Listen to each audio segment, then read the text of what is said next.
trying to.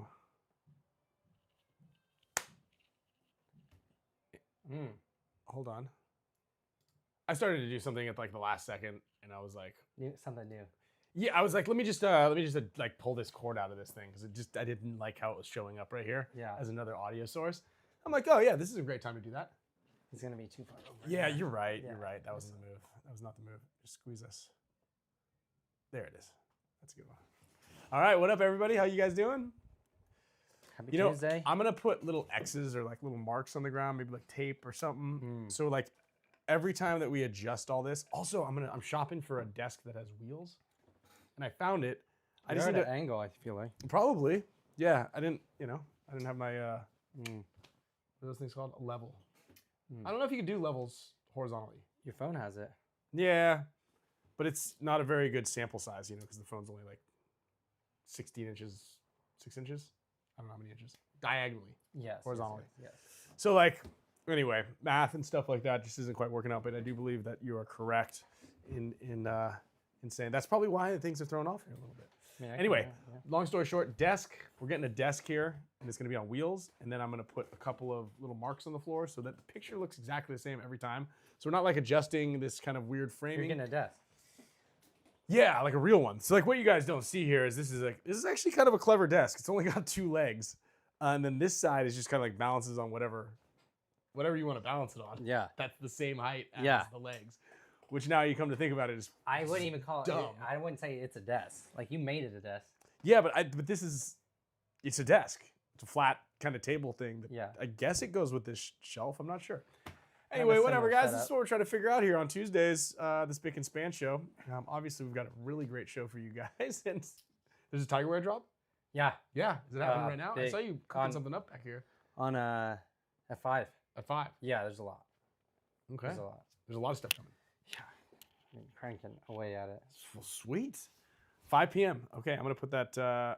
Yeah, I showed you the other day. You did, but you didn't give me the context. Like how I mean, but context. Like, this is sick. Yeah, it looks sick, but I didn't actually think, I don't know, I didn't even look at the number. Yeah, there's just a lot of it stuff was more on. just like the functionality of it. You know, pretty sick. Yeah, it is. I've always wanted to do stuff like that, but only since the inception of AI, I could do stuff like that. And you know what? It's funny because we just changed the Dynasty website. We got like a new theme. We just paid for like the theme. Oh, you did? Yeah, we got a new theme. It's a little busy though. It's like a lot of stuff happening.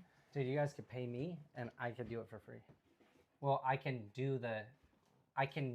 can not have to pay for a theme. Oh, don't pay for the theme. Pay you to do it as equivalent. Yes. Yeah. Okay. Yeah. I mean, it's like, it's very Champs Club forward. Kind of that's right in your face, and then there's like the tiles for the pictures or like the products. It's like really small. Kind of like I like the little pop-up things, like what's going on here. Yeah. But we're getting there. It's a lot of stuff. Yeah. Anyway, 5 p.m. Tiger Wear drop. So yeah, watch make this. sure to let watch you guys this. know. Hey Siri, set a reminder at 4:58 p.m. that there's a Tiger Wear drop in 2 minutes.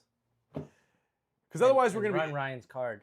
And otherwise we're gonna be ripping, and I'm not gonna really know what's happening. Like, we're gonna be talking, and then it's just gonna kind of, things are gonna happen. So you talked to Damien. What's he up to? Just pickleball. Oh, it's a new thing. No more paintball. Switch to pickleball. Yeah. Keeps the P. Adds a couple other letters and keeps the ball at the end. Okay. I asked him too. I was like, "Are you off work right now? Like, what are you doing?" And he's like, "Yeah, I don't have work." I was like, well, you could come over and hang out with us to do the show with us if you want. And he's like, before you can even answer, I was like, I guess, you don't have anything to talk about with paintball. And I was being sincere. I wasn't trying to be mean, but he's like, yeah. And then I was like, all right, yeah, maybe, just don't worry about it. I feel like he's got stuff to go. I know, he loves them. Like he's it's he's always a good time having David. I was just out at I was just out at Annandale Paintball. This open space is it's killing you, huh? Yeah. I was out at Annandale Paintball over the weekend, and we were just talking about, and Damien's name got brought up. They're big fans of the show, so they're there all the time. What else are you looking for? I just feel like maybe something right there. Go for it. We got that. Tiger Wear bag? Yeah, I like that. I think you're usually sitting right there, so you can't see any of that anyway. But yeah, fire some more stuff in there. Yeah. Those goggles are cool. Yeah. Anyway, while he does that, I want to send a big shout out to all of our show sponsors and our supporters and everybody in here that comes in every single week and makes this show excellent and fun. You know, it's not just us, it's all of y'all too. So everybody who likes and subscribes and comments and helps the algorithm, we really appreciate that. Obviously our supporters who help keep the lights on. There's a really big light on right here. We got the sun out there, but the rest of the stuff is all thanks to you guys, the cool little mics and all the accoutrement that you guys see out here on a daily basis, a weekly basis rather. We got Gen X Global, best pods in the game, and you know, they crush it on social media. They do a really good job, and they're at every single event supporting all the players and supporting the teams, which means that the next event, the Ohio Midwest Open event, you're gonna be ordering pods. You need to order pods coming up here soon. So if you guys are playing these events, I always say get a set of fresh pods if you haven't. Like if this is gonna be their first NXL, if you're only playing one of them, right? This is just the one-off event. You're gonna want to get a bag of fresh pods. Because you guys are already investing a ton into the weekend as it is, and it's a nominal expense to make sure that everything flows seamlessly and effortlessly through the weekend. You just want to have some freshies, you know? Get some freshies, and then you get to bring them back. You get to bring them back with you, okay? Obviously, if you're playing an opponent's team, you know, try to steal their pods. Snake all their pods. You know what I mean? It's a good mind. And then shoot the inside of them. And that way not, they can buy new you know, ones. it's not like you're stealing them. It's not like you're going to their pit. No. They're on the They're on the field. forget. They're on the field. They Yeah, forget. you're just like, I don't know what side of the field I was on. I don't know. Yeah. You know, you want to win the pod game. It's mental, right? Every bit of paintball when you're on the field, you're going out there and you're trying to beat the other team. Yeah. And it's gonna be hard to win if you don't have any pods.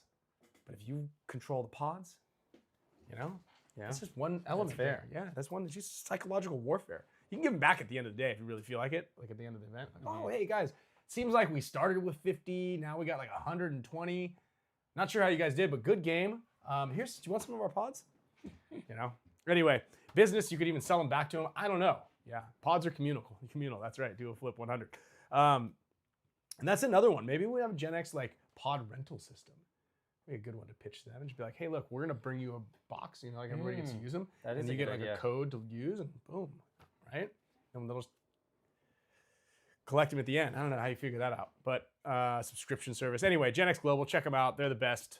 We've got Junior and Gina from BFPgear.com, where you can buy all the best paintball stuff, BFPgear.com, and great supporters of just all paintball in general. I think we always like to align ourselves with good people, good companies, and people who support paintball, which is also why BFP Gear is amazing. They got support Dynasty, they support a lot of the podcasts and little programs within paintball on YouTube.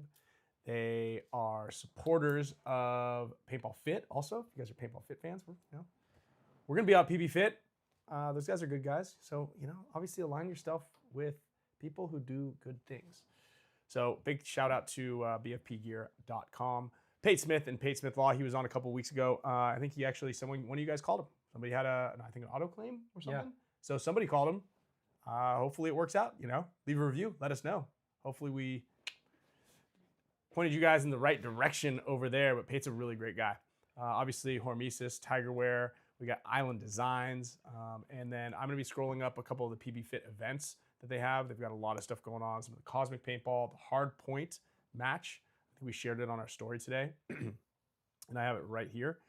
And I will share some of that. We're going to actually be out there the weekend after, but June 7th is Mech X Hard Point. I think if you guys watched how that went, and I think it's open to anybody, but you got to, like, spaces are limited. You got to get up there. I think they take like 15 or 20 people per team. It was sick. Like that was the one. Oh, you weren't there. When we were out for that practice, they did a hard point where we jumped in on. And it's like just this constant battle. It was really fun. It happens very fast, and you're using mech. So like capped at 7 balls a second or 8 balls a second or something like that, which is kind of not that cool, but it's also pretty sweet. It was fun, man. That was really cool. Does BFP Gear ship to Mexico? That is a great question. I don't know. I'm glad that you asked that question, though, because maybe they're watching. They could be watching.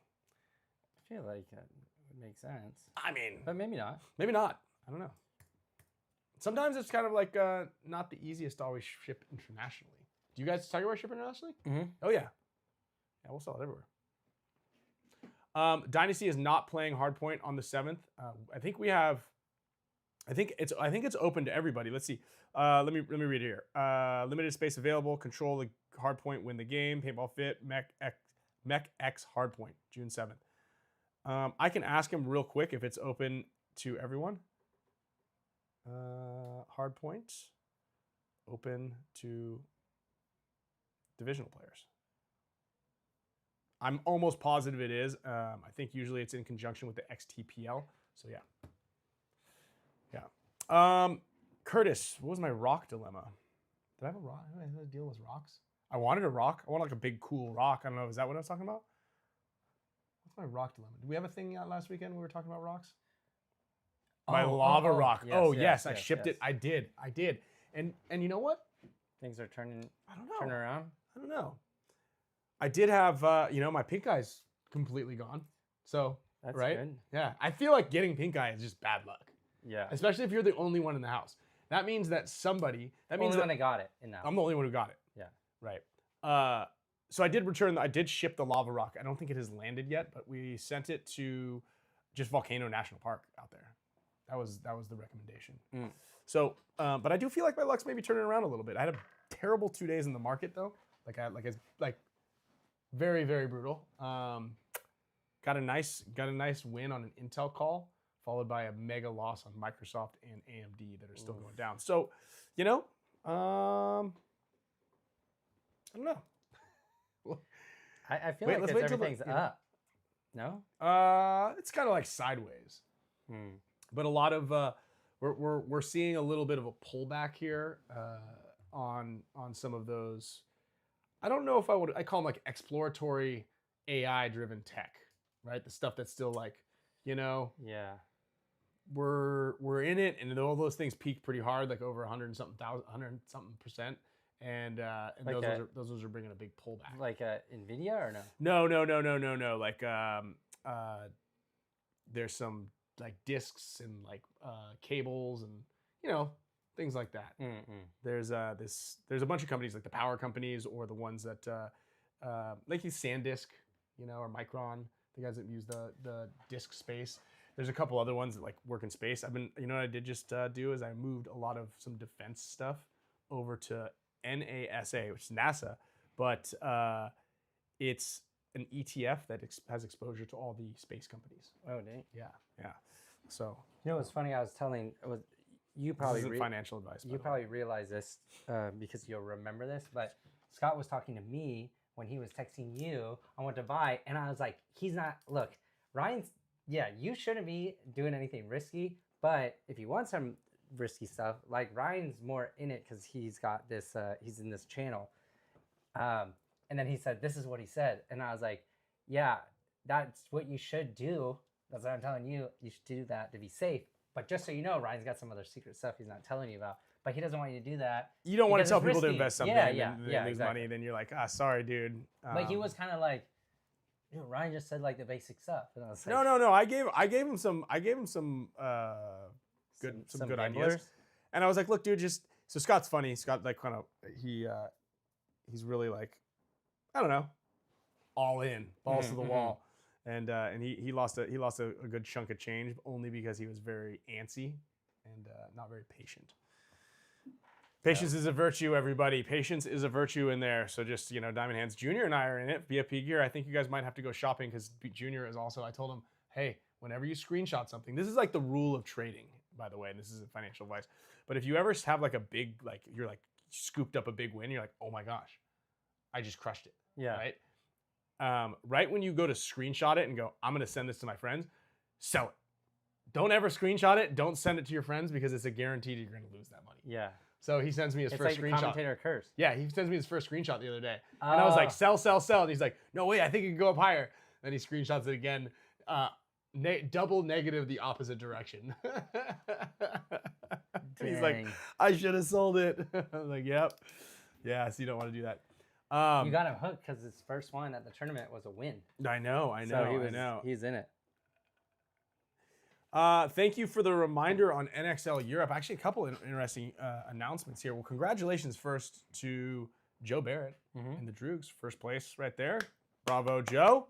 Let's give the man an air horn. He's still traveling. Otherwise, we'd probably have him on to kind of talk a little bit about what it's, that's a big win. It's not easy out there. Congrats to Kyle Breath, semi-pro second place. Oh, nice. Yeah. We were watching your game. So, like I said, I was out at Annandale Paintball with Blake Yarver this weekend out in Minnesota. Beautiful weather, perfect. And the field was awesome. And we did this big team day. And he's part of the AAF Air Assault Force, or I don't know exactly what their name is. AAF is the team, big group of guys. And they were pretty good. And we were watching a couple of his points out there. So the competition was good, man. Europe's like a big bag of worms, right? Like there's some really, really talented guys. It is usually Air Assault Factory. That's how you talk about the good teams? What? Bag of worms? They're a bag of worms. Well, it's like, there's like when you're going fishing, right? And you got a bag of worms. Sometimes there's some good big worms, and sometimes there's not so good worms. Yeah, bag of worms. That's a saying, right? I got you. I think so. I don't know. Yeah, it's a bag of worms. Might be. It is. So anyway, you got some really good, talented players. And you've got really technically skilled players, right? And I like their mentality. A lot of them play really, really like heavy offense. A lot of guys like love to like get a lot of penetration and then, just do damage. Yeah. I remember we were playing for Team USA. We were playing the 50 and older. We were playing Spain, and they ran to like every 50 off the break every single point. It was like they had us on their heels every single time. Yeah, bag of worms. See, that's a thing. Thanks, Doc. Made sense, right? I mean, I just kind of made up I had heard it before, and I kind of made up the description of like what it means. But I feel like that, as I was saying, it makes a ton of sense, right, guys? I don't know, a ton of sense. A good amount of sense. Yeah, I get it. I'm not gonna fight you on that one. Okay. And so yeah, I mean that. You're welcome, boss. Europe, I feel like. If they just didn't have, Europe's not anything like America, right? Where each country has different laws. It's not really super easy to go out and play everywhere. There's not a field really close by everywhere you go. It's really a major metropolitan area is like kind of close to those things. And it's just kind of things out there are just a little more difficult to get anything done. Yeah, like laundry. Yes, like laundry. Laundry amongst other things. But I feel if they had the access to paintball like we do, I feel like Europeans would be on par, if not better, in some cases. I mean, look at the Russians. Yeah, they're the country and the kind of major cities really adopted the sport with the Russian legions, and they have a really good program. Like a lot of people really play. And really competitive. Germany used to have a huge league. Speaking of Germany, and one of our show supporters, one of our friends, Alex from Templars, was driving home from Prague, and to get from Czech Republic to France, you got to drive through Germany. And they got pulled over, and the German police almost arrested him, but confiscated every single paintball gun they had, all 10 forces, and destroyed them all. Not going to get them back. Just like took them out and like stomped on them, or? I think that they logged them all. Here, I got some pictures. There they are doing the paperwork, and then she's like, that lady's got a smile on her face. Look at that. Yeah, she does. She kind of does. She's like, wow, I'm going to smash all of these. So RIP, man. I'm really, what a... That face looks like, it's like, I know that this is not a real gun, but I'm gonna smash it because I'm allowed to. Because this looks expensive. You're not allowed to have it. You can't have this here. Yeah. Yeah, and you're French. Yeah, that sucks. Gosh. We'll take it from here. Gosh, yeah, it's actually really brutal, man. Like 10 guns. He said 3 of them were his because he was kind of, he was like waiting to. He like brought some extras just in case someone's gun went down. Dang. Germany. I was like, how do they find them? Like, how do you get pulled over and then they search your vehicle and then they find the paintball? I don't know. I didn't get the whole story. I did talk to him today, and it's sad, man. That sucks, dude. That really sucks. That is rough. That really is suck. Okay. I need to figure out. Can you send the meeting link? Do you have it handy? I don't know how you do this. Yes. I got it. Here it is. I just found it. So we do have a guest today, which is going to be it's going to be a fun one. This is going to be a fun one. We got Slammin Salmon coming in from the Royal City Sea Dogs, and we'll talk to him here in a little bit and kind of get his take. If you guys have any questions for him, specifically for Canadian paintball, or the Sea Dogs in general, he's your guy. Obviously, I'm going to ask him to show me his ice skates, make sure they're sharp, and we're going to need to really get down to the bottom of who, between him and Mask On, is a better skater. Yeah. So DeMello and him, we got the makings of probably one of the greatest one-on-ones ever to be filmed, and we're gonna talk to him specifically about that and a couple other things. The pride of Canada.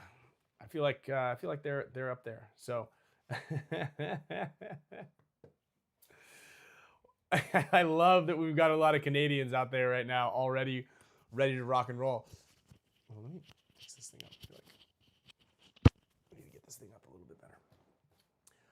Okay, other announcements that we have. We've got WCPPL coming up next weekend. We've got a special JT Tigerwear collab. I was hoping it was going to be here right now, but we're going to show that off at the next event. I'll make sure to get. Well, no, I'll get some content out of that. Yeah, we'll get some shots. We'll put the photo studio. So this whole backdrop right here is actually a photo studio that it's a dual purpose. So we'll get some cool pictures and stuff like that. We've got Team Philippines merch dropping. I know that we do have some Filipino fans out there in the world and all over. Actually, I think that the Filipinos are probably one of the strongest paintball communities, like overall. This is the amount of support, how they show up for their teams and everything. I think it's kind of like just in general. Awesome group of dudes, and we did a collab with them with JT, and a bunch of their stuff is coming out. They had their tank top drop and sold out. I think there might be we just found a couple more to put in inventory, but we've got these pants that are dropping pretty soon. I got to take photos of them, put them up online. We got shirts, hoodies, all sorts of stuff. Hopefully I'll have a couple of items at the WCPPL event next week, but we will talk a little bit about that here shortly after we get Slammin Salmon on. What's up, my friend? How's it going, guys? It's going good, dude. You're still on it about the DeMello and me playing hockey, eh? Yeah. No, that's happening. That's how.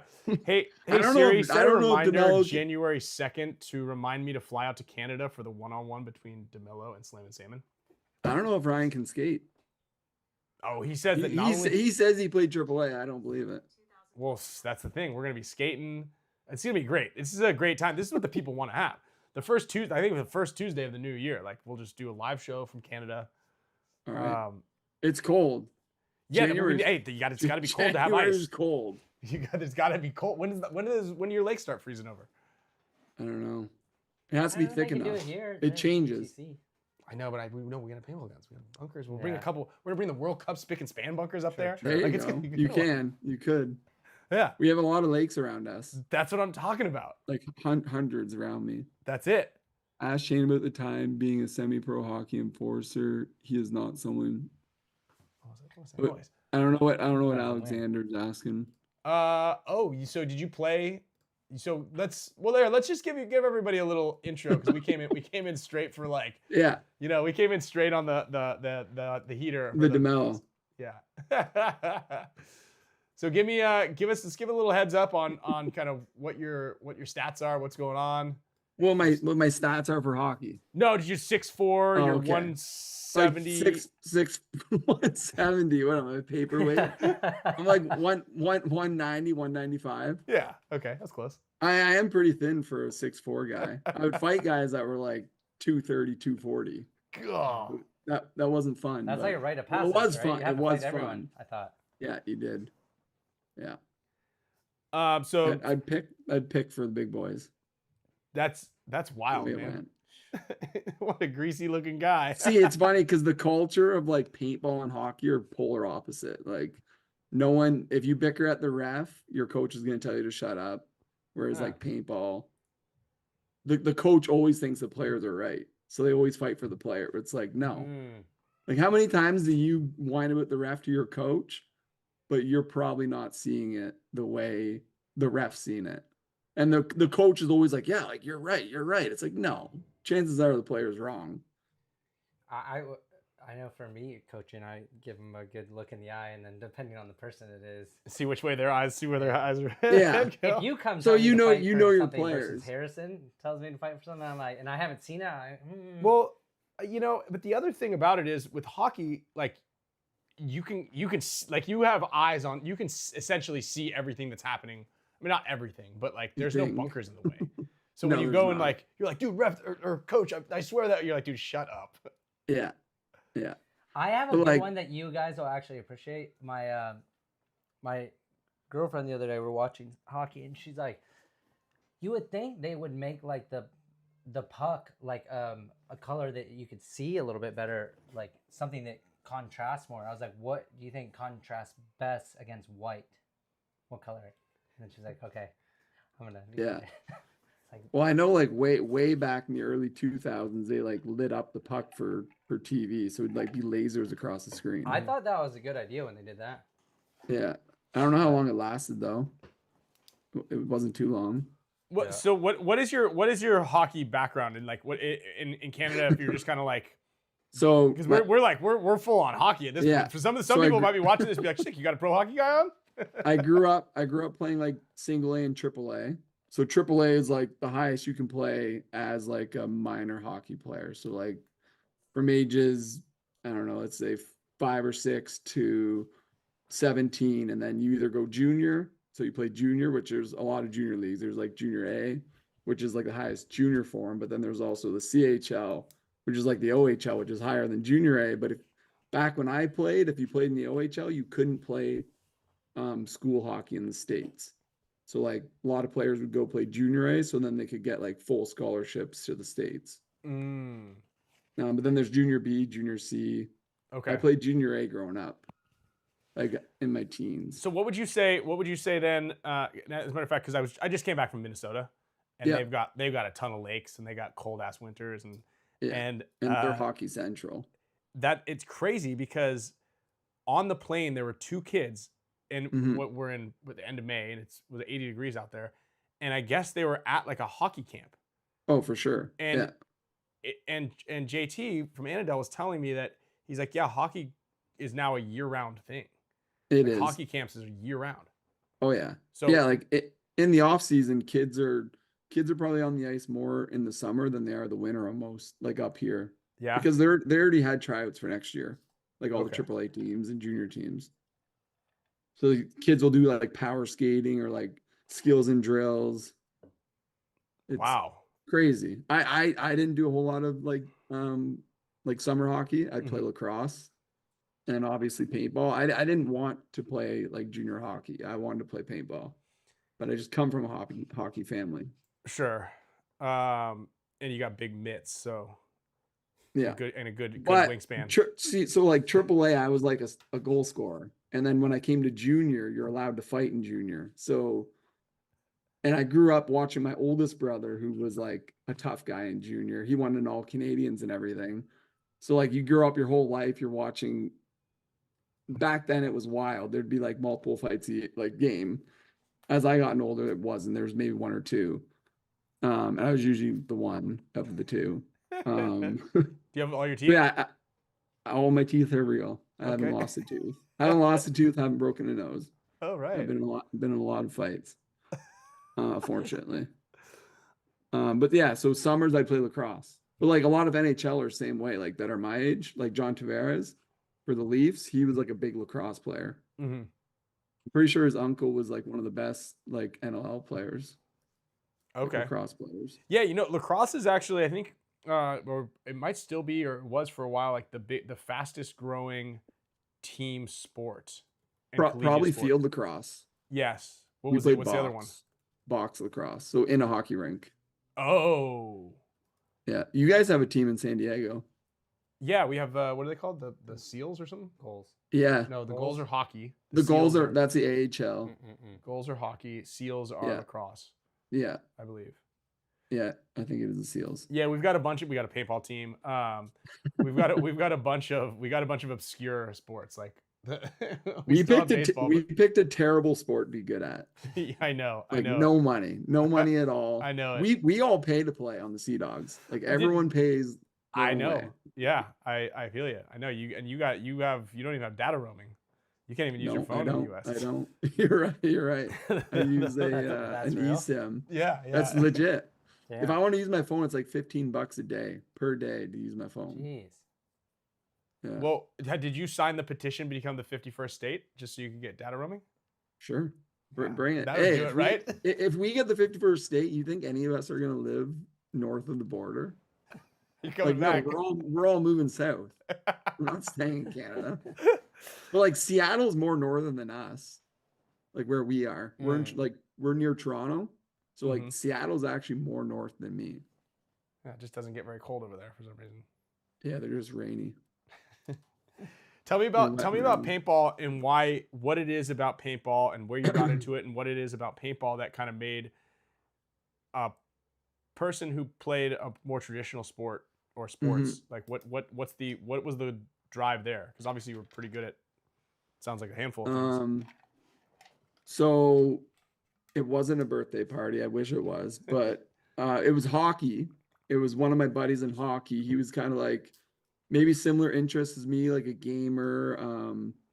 But like I was huge into war. Like I loved war. Any war movie that came out, I wanted to watch it. My best friend was the same way. His dad was in the army, so like you listen to his war stories. And I always wanted to do it, but my parents it was the closest place like 45 minutes away. So a hockey buddy said, "Hey, I have a membership at Wasaika Beach Paintball. Do you want to come with me?" I was like, "Of course I want to come. Like, let me ask mom and dad." And they were like, "Yeah, go for it." So they took me there to his house, and then we went and played paintball. And like from day one, that first day playing, like there was no being scared. This was like grade 6 or 7. It was like as soon as I got on the field, it was like front lines. I need to be out like shooting and like just getting into the mix. Like getting shot was not a big, I've never been worried about getting shot. Then yeah, kind of just grew from there. Playing war to start out. Like bush ball, only bush ball for like the first 3 years. I like that you guys call it bush ball. I wish we called it bush ball. Yeah. Yeah. Did you guys have bushes to play in though? Yeah. Like forest? Yeah. Yeah. Wait, so bushes or forest? Yeah, bush ball, like in the bushes, in the forest. Two different things. What? How is a bush ball in the forest different things? I know a bush and a forest are different. Well, there you go. You just answered it. You just answered it right there. You said, "Do we have bushes to play?" And I said, "Yeah, for sure we did." And you said, "Like forests," and I was like, "Well, you know, we're semantics here at this point." We're in a forest. Okay. We call it woods ball. It's woods ball, yeah. Yeah. No, that's what I'm saying. Sounds like it originated from Australia. War. I would say bush ball. It's the other way around. No, I'm saying bush ball sounds like saying. Yeah. I like it. Maybe it's just our slang. No, it is, and I like it. I'm into it. I'm for sure into it. What other kind of games do you play? Do you play like what do you mean right now? Yeah, well, I guess just kind of like fire it off. So you got the sports games. Like what do you do? Well, now I don't play hockey anymore. Okay. Get into too much trouble. So just paintball, golf here and there with my brothers, and then I'm a nerd, so I play a lot of Magic. There it is. A lot of Magic with the boys, and yeah, video games. Magic and video games. I love it. Pretty much it. I've never played basketball other than like high school for fun. So I joined a basketball league in like where I moved to, and I'm terrible. I don't even know the rules.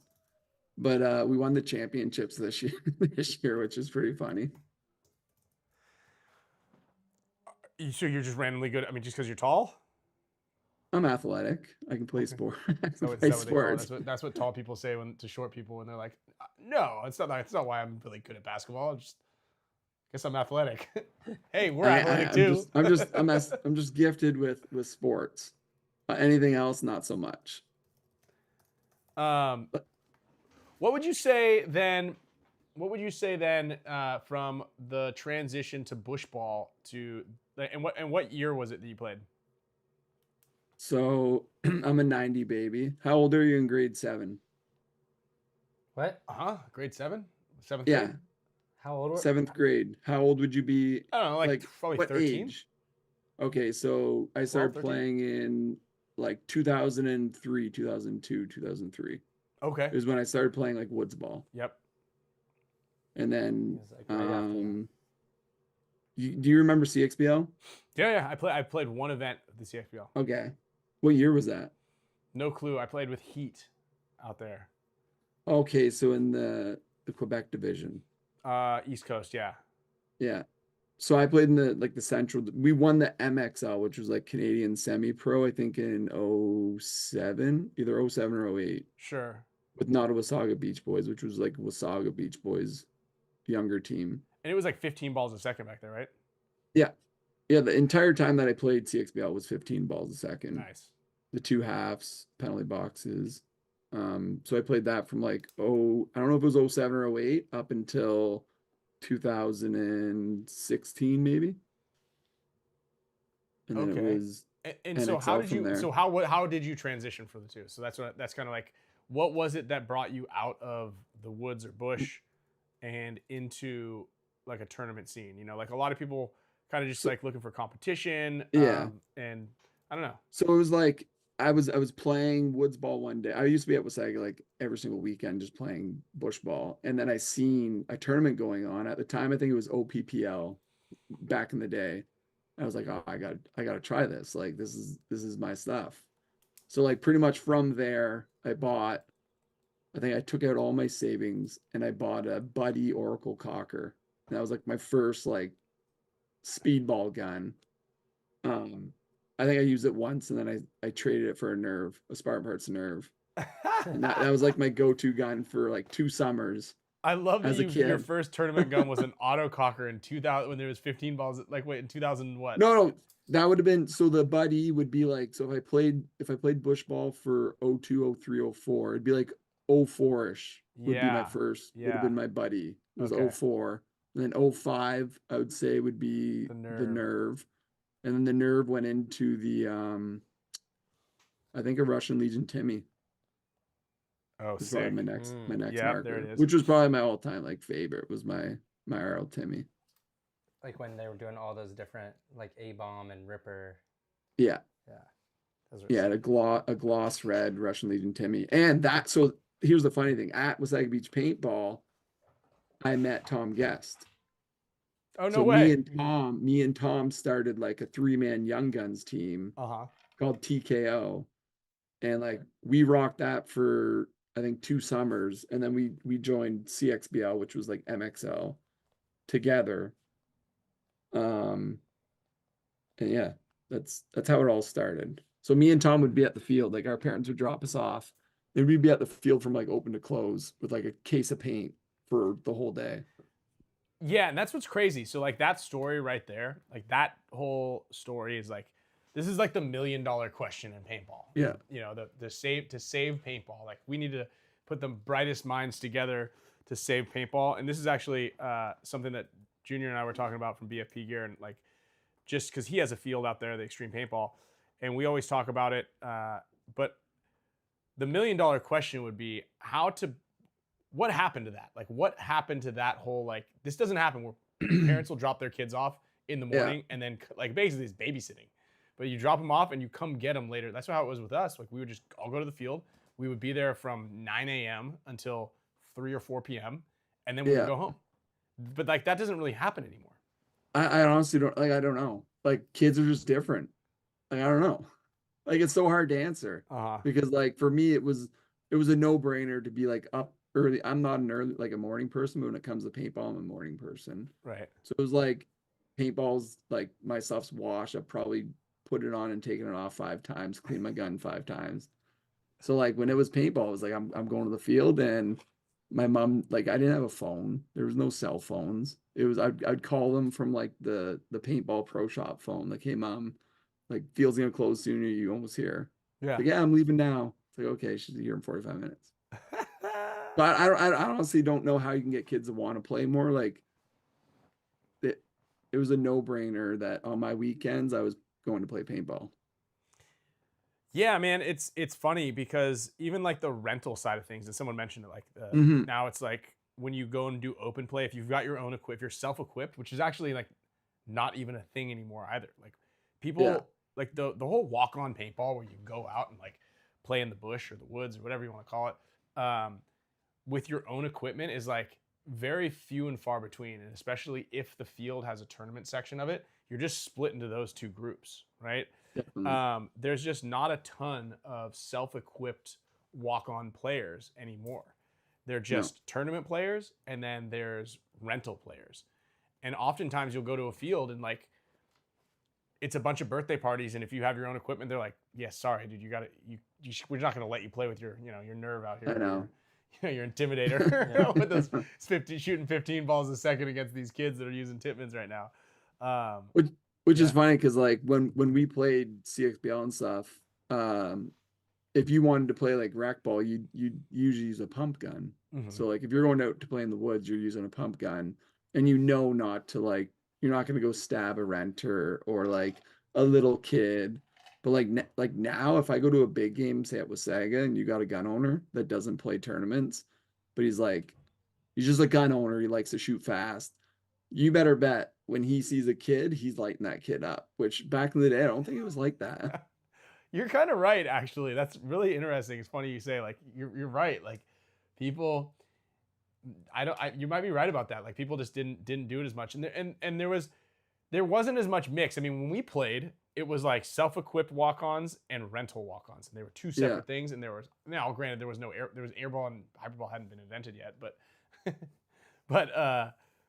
that was it. So you never were really mixed in, and if you did, like we would just use pump guns. But now it's weird because I talk to a lot of field owners and stuff, and the big thing is like, and then trying to transition them from like once you get the kid that's there for a while. You need to get them then hooked on the tournament side of things, and it's not as easy as said as done.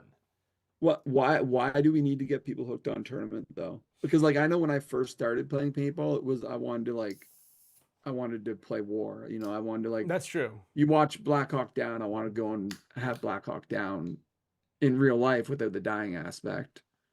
So like, why should we be so concerned about flipping them to tournament paintball when they just want to play war? If they want to come over to play tournament, sweet. But like, well, okay, no, good point. I think more on we need to have an avenue for them to be able to compete, because I believe that competition.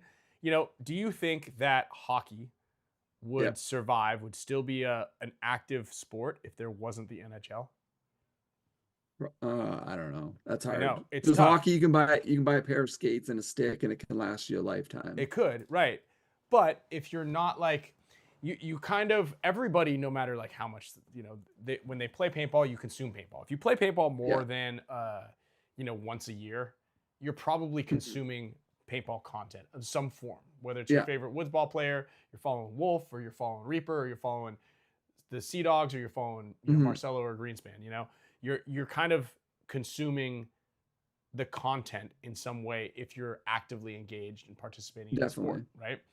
And so with that being said, I believe that there needs to be, and it could be something like when I was young, man, like I would get the magazines and I'm looking at like, a player, like, you look at the Rodney Squires or Crystal Sawyer, like these kind of like big names back then, and you're looking at them and you're like, dude, look at this guy in this magazine. Like that's sick. Like that's really cool. I want to do that.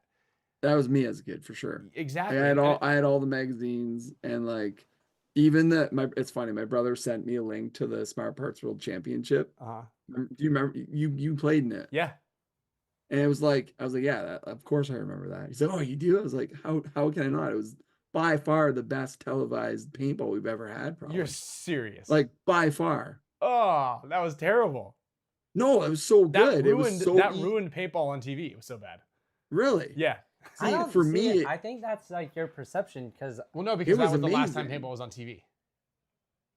And was it the last time? What year was that? Well, I'm just saying there was MPPL as well. Dude, no, the MPPL was before that, and the MPPL one was way better. I think for us as I don't fans, think so. well, You don't think the Miami NPPL one was better? No, so the reason why I like the Smart Parts World Championship in Canada, at least, is they had a schedule of when it was going to be on. Mm-hmm. So like you would watch, say, the Dock Raiders versus the Sure. Russian Legion, and I'm big into like routine and schedule. So like when a hockey team plays, I know their schedule, so it's like, oh, I'm tuning in for that game Yeah. because I wanna keep pace. There was really no internet. Like there was T-Dot Ballers and PB Nation. Yeah, you needed But, like a TV guide. Yeah, and a dial-up internet. So you go on that, your parents can't use the phone, you get shit. You know what I mean? Yeah, I do. But it was always like I'm tuning in for that game, like I have to. So it was like something to look forward to. Mm-hmm. I don't know, and it was just so easy to follow. They broke it down. They had the benches right behind the start box. It was just so appealing for me. Like for me, coming That's off funny. of the bench hockey, it's like, oh, this is amazing. Yeah, that was interesting. So it was kind of cool. It was interesting to play in because the lighting was terrible, but Yeah. it was the venue You kind had of sucked. you had the Dead 50s playing in the halftime show. Yeah, the band that was in the band that was up in The the Dead 50s. Is that who it was? I think that was the Dead 50s as the band. That's pretty funny. I just thought that the NPPL Super 7 in Miami was a better production and better video quality, and I just think that overall that was a more entertaining. But you're right, it wasn't like a scheduled like scenario or series where this team would be playing it on this block, and then it was the next week tune in for Dynasty versus Russian Legions, and then so that was actually kind of cool, the way that the schedule was done. And then they did the other one on Fox Sports Net, which also I think did really well. They had 2 seasons of that. Someone actually just posted some content about that just recently. Was that also MPPL? Yes, that was also NPPL, but not ESPN. But anyway, so what I was saying is kind of like we kind of got sidetracked back to the reason I think that tournament paintball is important and why I think we need to have some sort of bridge between the two is no matter what, and you could also take this as like, we just need to get the player that's playing in the birthday party to want to come back enough, whether it's and revive the middle part of paintball where they're playing in the woods ball, they're playing in the woods like or the bush every once a month or every other month, and they're more regular. And then what that does is it kind of snowballs into that branch of like, I'm just going to continue to do this. Me and my pop are going to go out there and we're just going to play in the woods and hang out and have a good time. Or me and my buddies, like we've got a great scenario community, but we do want to have that little bridge over there because I believe that it's really important for the growth of the sport because it helps with a little bit of the legitimacy, but it also gives people that like real competitive format. And if you don't have like 100%. A competitive format, you're just kind of like playing with the boys, then I think that the sport fizzles out a little bit. I truly do believe that most sports need to have that high end in order to like really shine. So like growing up, did you guys have like a 3-man Young Gun series that you would like play? Ryan, you didn't? No, well, I guess no. you kind of joined like you were young into pro though. How old were you? I went from the bush to the NXL. So it was that's crazy. Oh, I did wasn't like that, but it was a 5-man Spider Cup. Yeah. The very first, it was actually called the Spider Cup, which was really funny. Not the real one. And you all had to shoot spiders. But no, you didn't. Oh, it was a different one. Yeah, or no, it was the Mare Island Cup, and they gave away 5 spiders for first place. That's what it was. Okay. That's it. It was the Mare Island Cup. So we played that twice, and then right after that, we played the Great Western, which would have been the equivalent of the WCPPL. We did that for a year, and then went straight to the what was the NPPL back then. That's a huge, like for me, so Wasaga Beach Paintball, like Tom Guest and I, it was me, Tom, and a kid named James Jeswinski. We would play 3-man Young Guns. So that was, I forget the age, I think it was 16 and below, maybe. And you had to show your ID, you had to show your birth certificate for that. And then they had a thing called Sunday Showdown, which was open play, like an open tournament, and we would also play that as well as the 3-man Young Guns. And we would fare pretty well, and like we'd usually come first or second for Young Guns, And then for the open play, we weren't a top team, but we were like above middle pack. But like now in Ontario, there is no young guns anymore. Like there's just that it's like fizzled out. Like no local fields run young gun tournaments. They don't want to. Yeah. I don't know how to bring that like back. Cause that's like we'll have some kids that are like 15 in the OPL, the Ontario Paintball League, and like their individual skills like surpass me when I was 15 by a mile. Without a Like, doubt. their gun skills are amazing. So if you put them into young guns, they would mop up. Like they would win 3-on-1s, no problem. I absolutely agree, because I mean I'm involved with Team USA, not with the full-on coaching of it, but I get to see like the large top of the funnel when I get to see the top and the bottom, right? I don't see the middle part, but I see the top of the funnel at the combines. And these kids are insanely good, and then I see the finished product when we're out in Europe playing, and like you watch some of these kids play, like they're absolutely insane, like how good these under 16 kids are, and even the U19s, but the under 16 kids are so good. I think Evan Middleton still qualifies for it, and he's playing on Collision. You know, he's like a starter on Collision. Win, like U16 or something. They win it every time. I think they skunk everybody they play. I'm like, how many times you have been able to play U16? Yeah, so he qualified when he was 12, I think. He was a captain when he was 13. You know, like him and Colton Dahl were the guys. You know. So it's like my idea of how you would like try to like bring up tournament paintball you'd need to like get it. Oh my God, like Canada has like Hockey Canada, so it's sanctioned. There's like a governing body. You need to do that for paintball within your own country. So then you could start like advertising at schools and like sport, like local community centers and stuff, where it's like, this is a sanctioned thing. Like all the fields run the exact same style of play, like gameplay. Doesn't have to be hyperball, or it doesn't have to be speedball. It can be any type, as long as like there's some sort of like set rules that are throughout the whole the Paintball Federation. Province. Yes. So do you know who runs the Canadian Paintball Federation? Hold on. Is it Nelson? I don't know. I'm asking you. I'm not Canadian. I don't know. No. But like what is the federation if no one else? But dude, so here, look, I've got this I just had an epiphany. So just judging from the amount of like video games and Magic you play, I feel like you might have like a little bit of extra time on your hands, and you might have to shave the mustache, but you could be the guy that could help bring the Canadian Paintball Federation to the youth. Just I don't want the mustache to creep any kids out. No, it needs to be like, I don't know if that's equivalent to like Hockey Canada, this Paintball Federation. But that's where we're going. We got to, you know. You guys have like a standardized rule set for like age groups and everything? I believe so. If you could figure out all that, and then you get like, because you'd have to talk to insurance, because that's the big thing. So any fields that partake in this, they wouldn't be liable for the players. It would be the federation. Because like for hockey, if you get hurt, it's not the arena that's at fault or that can be sued. It would be. Oh, you live in a different world, brother. Exactly. In California, so you sue the sun for getting sunburned. Like you call Pate Smith, and he takes care of all the legal troubles. No, you throw it against the wall and you take everybody to court here in California. Yeah, so like no matter what in Canada for hockey, you have like Timbits Hockey, which is house league. Every town has it. Sure. For paintball, there's nothing. There's like, we have maybe 5-6 fields in Ontario that have speedball, and not one of them. They just started. Enemy and Soldier of Fortune just started doing like a 3-man like tournament series, which is awesome, because we need something like that. Hopefully other fields see it and they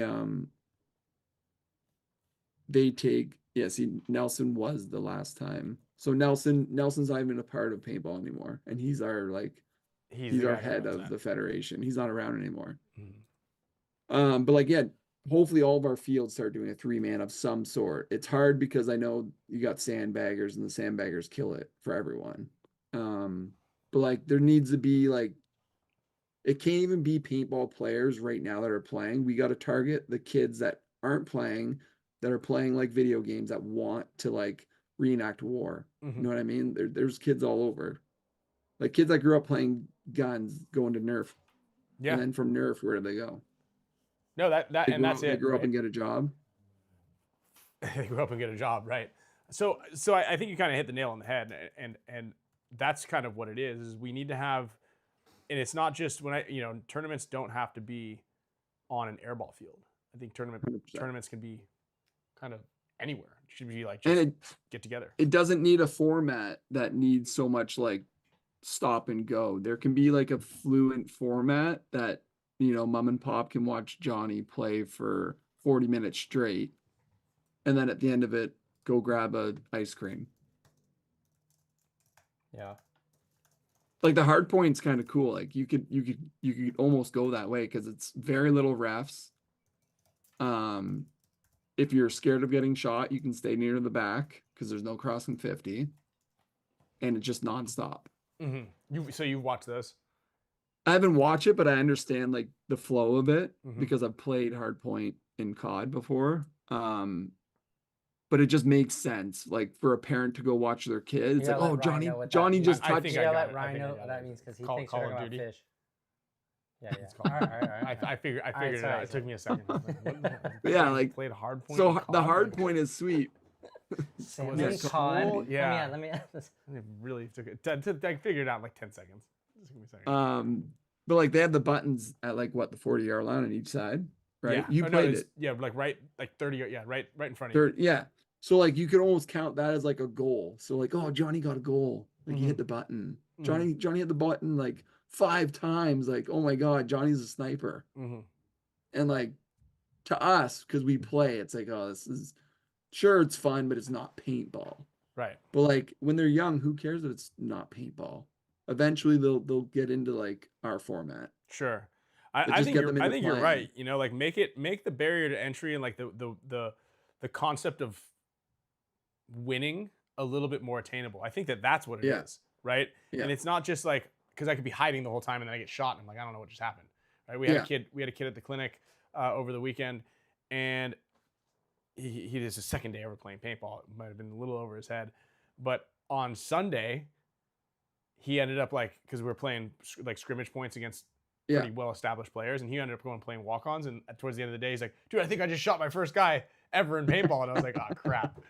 Like, ooh, we were doing like attack to 50 one-on-ones. Like he was in the meat grinder. But you're right. I think that the idea of making the goal or a point or like some way to score when it's not just shooting somebody a little bit more attainable, then it's easier for you to feel a little vindicated and feel like like, dude, I just did something.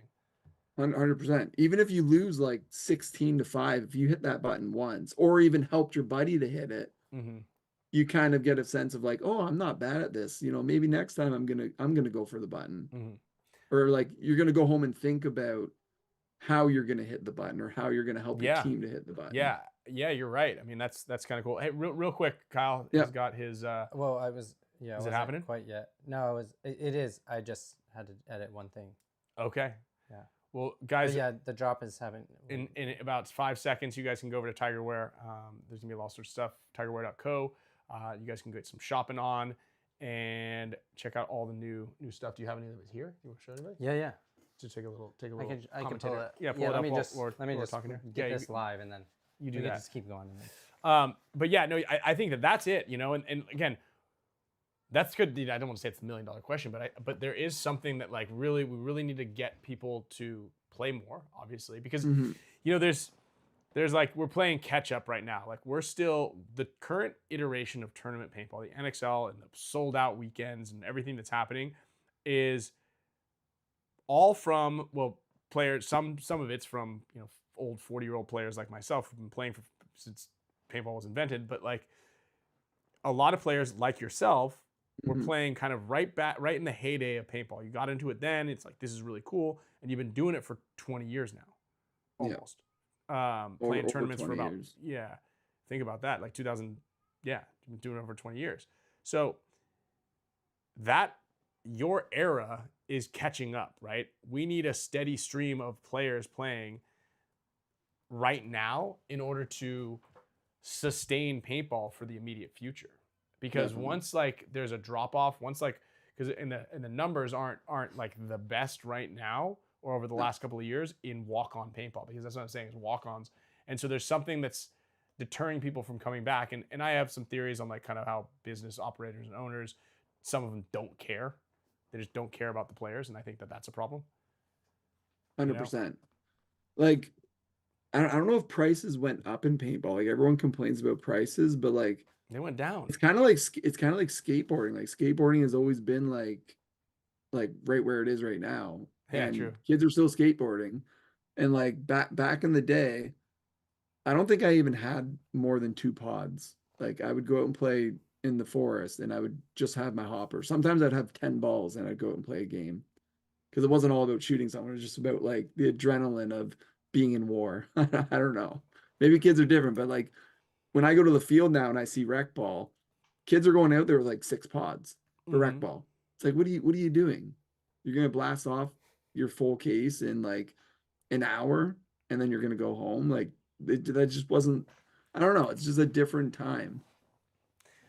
It's like yeah. I'm sure like social media, it's all instant gratification. So like they don't want to go to the field and spend 8 hours in the sun and get dirty and hot. But like I don't know. For me, that was unreal. You're absolutely different right. breeds. Well, I think you're right there. I mean, we've talked about it on the show. I think that I think video games kind of killed a lot of. I think Definitely. Online video games killed a lot of competitive drive. Definitely. And it comes from no interaction, right? Your interaction for a lot of people is all like online. Live. Yeah, we're live now. Someone just asked about is the site open? The site's open right now. Tigerware.co. A lot of it is, and you know, like say I'm playing my video game, right? And then I lose and I'm frustrated. I can just talk into my mic, talk shit, and then just exit the lobby. And then you could. All right, cool. I'm just gonna go play another game. I know I didn't win, but I just talk some shit to that kid, so I feel like I'm the man. And when I feel like there's any adversity, right? There's no way, you just don't have to persevere through anything. There's like, if I face adversity, it's like, off. Yeah. Well, what should I do? I'm going to look at 15 seconds of fun right now, you know? And I think that really did have. Well, I think we're fortunate that we grew up in a time where we didn't have as much technology. Yeah. Like, dude, Ryan and I talk about it all the time. We both have Teslas, and like the autopilot is like, feels like that'd be too boring. That would be way too boring. I mean, okay, if I can have like, you know, a Porsche GT3, like I'll trade my Tesla in for that. But like for a car, like my Tesla new, it's awesome. Like was 40 grand. That for the tech that it's in it, like, that would be 150 grand prior. But what I'm saying is like everything, like the ease of access or everything, especially now with AI. You have AI, you have cars that drive themselves, like, and you have access to whatever you want, like, constantly. Any movie you want to watch, any, like, video game you want to play, just in one system. You don't have to, like, trade out, put the game actually in. It's like, I think it's just, like, a causation of, you know, where we're at, too. But I think we're fortunate. I mean, I definitely like to think that I'm fortunate to get to see both sides of like what it really takes. You know, if you want something really bad, you have to be all in. I mean, like, you know, not even. I know he ruffled a lot of feathers, but like Mouse at this last event, and Mouse is like, you know, arguably one of my best friends and a business partner with me. I'm like, after they lost and, you know, Thomas Hara put on a clinic for the league. I think Mouse got like a little bit, like he just went into dark mode for that entire time. I didn't talk to him at all, really. And then he came out, won the event, and got the golden barrel. You know, like it's just, I think that a little, it's lost a little bit, or maybe not even that it's lost. So the younger generation doesn't realize you have to go all in on the drive. 100%. What he did though, like people were saying, what he did wasn't even bad. No. Like getting into J-Rab's face was nothing. You know, just the way he's acting. Yeah. He was fine. That's who he is. Yeah, I liked it. Yeah, and I mean that you come from that. I mean, I guess we can kind of pivot to that too. It's like, you know, the drive that it takes to perform at a high level is, and what some people need to get into that mindset. You know, it's funny. Like, do you have like do you have to listen to songs? Do you have a ritual? Do you just kind of like, you're just kind of like ready to rip? Yeah, you don't got to give me a reason. No. Yeah. But like that's the whole mentality of hockey. Like hockey, like I've never been told to like, hey Shane, you need to go fight someone. I never had that. Like there is that in hockey where like the coach will give you the tap, and when you get the tap, you know you got to go grab someone. But like my coaches, I've never had to get a tap because I'm in tune with the game. I'm in tune with the emotions. I know what's going on. And typically I know what my team needs. Like if they need to be fired up, I'll do something to fire them up. Yeah, that's, I mean, but some people need to have this thing, and they need to go into this, like, you know, it's kind of like a method actor, you know, you gotta be in this character to like really prove yourself, or, you know, make sure that you can act on whatever it is. And I think there's a line, but like from watching pro paintball for the last 2 decades, I don't think anyone has crossed that line in the last 15 years at least. What would you consider crossing the line? Where would your line be? Like, what would you consider something that is like too much? Well, like talking like unsafe. Like if you purposely took a guy's mask off and like shot him in the face, that would not be smart. But if, that's like, your line?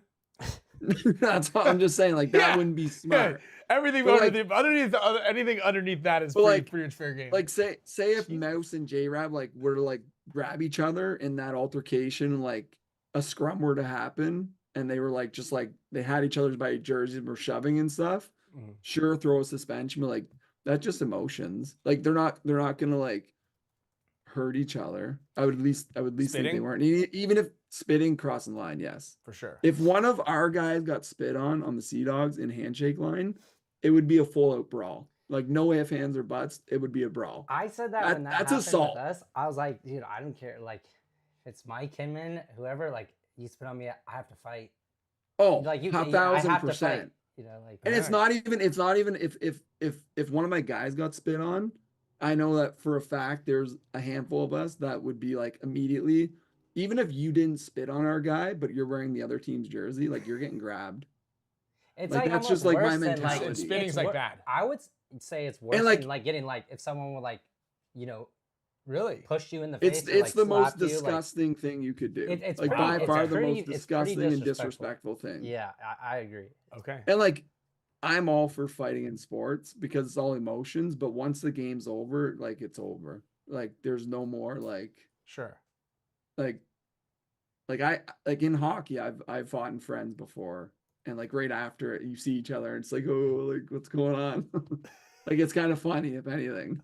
But like in the moment, you want to like you don't want to hurt them, but you want to hurt them. Know what I mean? Yeah. But like the spitting stuff that I would never spit on someone. What would you say about like kind of an overshooting? What point in time do the refs need to kind of intervene?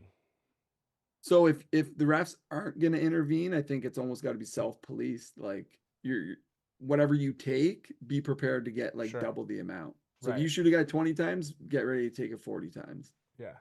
I think that's fair. Yeah. I feel like they kind of let the players like they do. Overshoot. Like I know I'm bad for overshooting guys, but like I kind of do it for on purpose. Like I don't. Well, you don't overshoot somebody on accident, really. But let's hear your mindset behind that. But overshoot. Well, it like everyone's different. Like for me, who's your favorite player to overshoot? See, I don't have a favorite. Come on, it's like somebody. I literally do not have a favorite. You're like, oh yeah, when I overshoot someone, they're like, oh, then they kind of look back. No, like so for an example, like going into the Russians, year 1, I know that Sergey's like hot. So it's like if I can get into Sergey's head and he's more worried about shooting me, and he's not worried about shooting our studs, like that's a win. Like I'm taking Sergey. I like that you still keep yourself in that enforcer level. It's like you're the one shaking the bushes, and they don't shoot my studs. you drag everyone into the fight with you. So like now they know if I'm coming off hot. Like I don't mind playing mad. I think I play really good like paintball when I'm fired up. Same. Some guys don't though. Some guys need to be like calm, cool, collective. I can be like I'm not a screamer, but like I can be like, I'm gonna kill that guy next time I go out there. And it's like, well, are you gonna stick to the play? It's like, yes, I'm gonna stick to the play.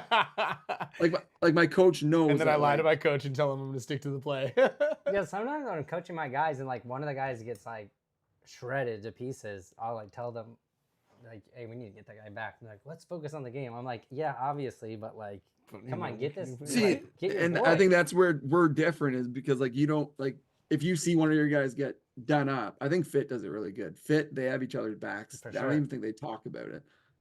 But yeah, like I know last event against Heat, I put it on Ronnie pretty bad, like 0.2. And it came off. I say, hey guys, they're gonna want to attack because I just put it on Ronnie and Ryan pretty good. So like just letting the guys know, like, hey, like they're gonna come, like get ready and like give it to them. Yeah, that's my favorite. You come off and you be like, hey, you guys are about to get bonus ball if they win this point. They're pissed right now. Yeah. Hey, go get them though. So you don't like Ronnie or Ryan? Those are the guys you want to bonus ball the most? I love Ryan. Ryan's like one of my like favorite all-time paintball players. Because you guys both had long But hair. it just knows like if you can get Ryan and Ronnie off their game, you've got Heat off their game. Mm-hmm. How about now maybe it's A-Rod? totally different. A-Rod, when he was playing, I think we might have gave it to him. I don't know.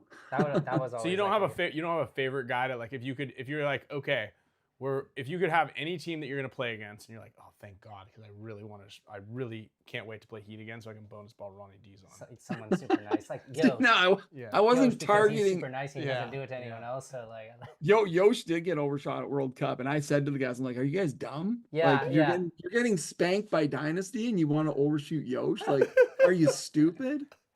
And they're like, "Oh, like be a dog." It's like, guys, he's in your 30-yard line. Like, he's the dog coming to your side. Like, you're not doing anything. Like, you're just an idiot at that point. I think you got to kind of pick. Like, there's certain guys you don't like let the dog sleep. yeah. But then obviously somebody you just can't help yourself. Like who? Or if Well, like, he's or just if you like, get, I can't or answer the like question. if you get, I think another one that qualifies is like if someone cheats you and you know that they cheated. It wasn't like you clipped them in a pack and they didn't know. It's like they got away with the hit. It doesn't bug me. Like the cheating stuff doesn't bug me. Like I know I hate to say it, it's a part of the game, but So if I'm playing you and like you shoot me, and then you know for sure you shot me, but I got away with it. I mean, if you get away with it and you walk by me and say something like arrogant, then that's like, yeah, he's getting it. Like if a guy comes by my pit wooing, like, oh, he's getting it. Like no questions asked. Elliot Weaver cheated Mike Urena in like D3 X Oh, Ball this in is a 2000 fun like story. 2015 or something like that. And then the first practice of the year here, Mikey just puts it on Elliot, like bonus balls him at practice. And we're like, oh shit, what just happened? Are they mad? And then he's just like, that's right, mother. That's from 2003. We're like, okay, so huh? I forget what year it was of semi-pro, but we went down to the TCP machine, I think they were called. And I guess we played them the year before in an event, and I guess we overshot them. I have no idea. Yeah. So we're playing, and I'm at the 50-yard line, and like first off, I bunkered the guy, shot him like twice. He spun and like lit me up. And then another guy from like the side like just shot the shit out of me. And then me and the guy like got face to face. I had him by the shirt, like right by the scuff, because he tried to like chest bump me. And so across the line. Yeah. Yeah. Well, right at the line. Not really. It wasn't really. I had like chest bump didn't cross the line. Face yet. Exactly. And like at the end of the practice, like, yeah, do you remember like you overshot me that one event? Like that's why I gave it to you.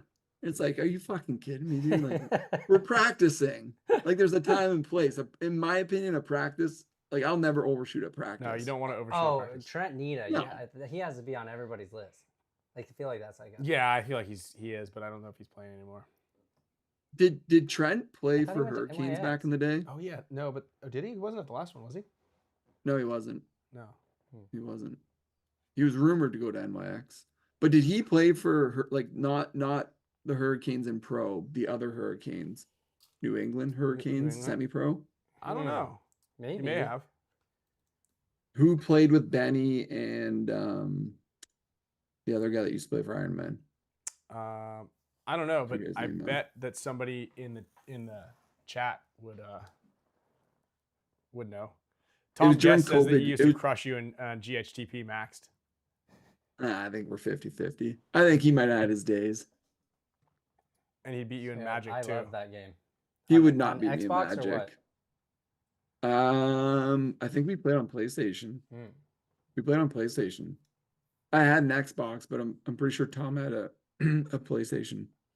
The coolest thing to me was like, Keith, yes, Keith. You could buy this controller. It's called a turbo controller. Okay. But it would make you just hold the trigger down and you have full auto. But Yeah, I remember if that. you didn't have that controller, you didn't have full auto. Okay. So you had to like Yeah. buy an upgrade. But it was a controller. No, I heard you. Yeah. First I remember that. controller. And then you'd get a overshooting penalty, and it would like cap your gun. Wait, there's overshooting penalties in the video game? At like the end of the point, the last guy alive, you'd like overshoot always, and then it would like cap your gun for like the 2 seconds that it would play for, and then be weird. back to normal. So yeah, Trent did play for Hurricanes Sure. with Devitt and Carroll. Oh, Keith. Okay. That was the only time we like got into it with Trent. We played Trent 2 or 3 times last year, and he was fine. Maybe, yeah. I mean, I think sometimes it's a thing and sometimes it's not. It's a weird thing. He's got a weird chip on his shoulder. So what does get you mad? Me? Mm-hmm. I don't know. I don't need a reason to like get fired up. Like it could be something dumb. It could literally be a guy like crossing past to go to the box, like a guy eyeballing me. It's like, what are you looking at? Like, are you really trying to big dog me on a paintball field where we shoot paintballs at each other? Do you not get that? Like that's what Trent was doing to us in semi-pro. He was walking by like he had a clear lens and like staring at me. It's like, dude, what are you looking at? Like, what are you gonna do? It's paintball. You're gonna shoot me? Cool. Like, don't big dog me. Yeah. That's right. Oh, that's funny. So that's it right there. It just it can be that. It kind of like twists you a little bit. It can be And like then obviously spitting on you. yeah, spitting on me. So what if I wouldn't we were spit. walking by to shake hands and I spit in my hand, and then shook your hand? And I knew you spit on your hand. You watched it. Like yeah. I watched it. Yeah, I was like, Well, hey, put her there. When I would shake your hand and I would not let go of your hand because my other hand would be hitting you. That's what would be happening. And you better bet, like you best bet, like anyone behind me is either hitting you or someone else on your team. Okay, no spitting. But like the spitting is probably the only thing where like it gets personal outside of paintball. Oh, so that one's not gonna. We're not laughing at it about it. No, spitting on someone. That's like the worst in my opinion. Okay, I'm just But checking. yeah. I just got to check because I'm hoping to play the Ohio event, so I just want to make sure that I have my boxes ticked. Oh, yeah. To what I can and cannot do. You can spit on anyone. No, I don't want to spit on anybody. I tried not to get beat up. That's like my thing. Yeah, But I also there's don't that spit on too. people, so There you go. I'm also pretty okay on that. Oliver did the little spit in his hand trick. It wasn't even a trick. He thought Did it was he? like a term of endearment. Oh, And I think Bart wanted to fight him. Who do you do it to? Bart. Yakima. Yes. Yeah. Bart. Hey, Bart played in the AHL. Yeah. Bart doesn't mess around.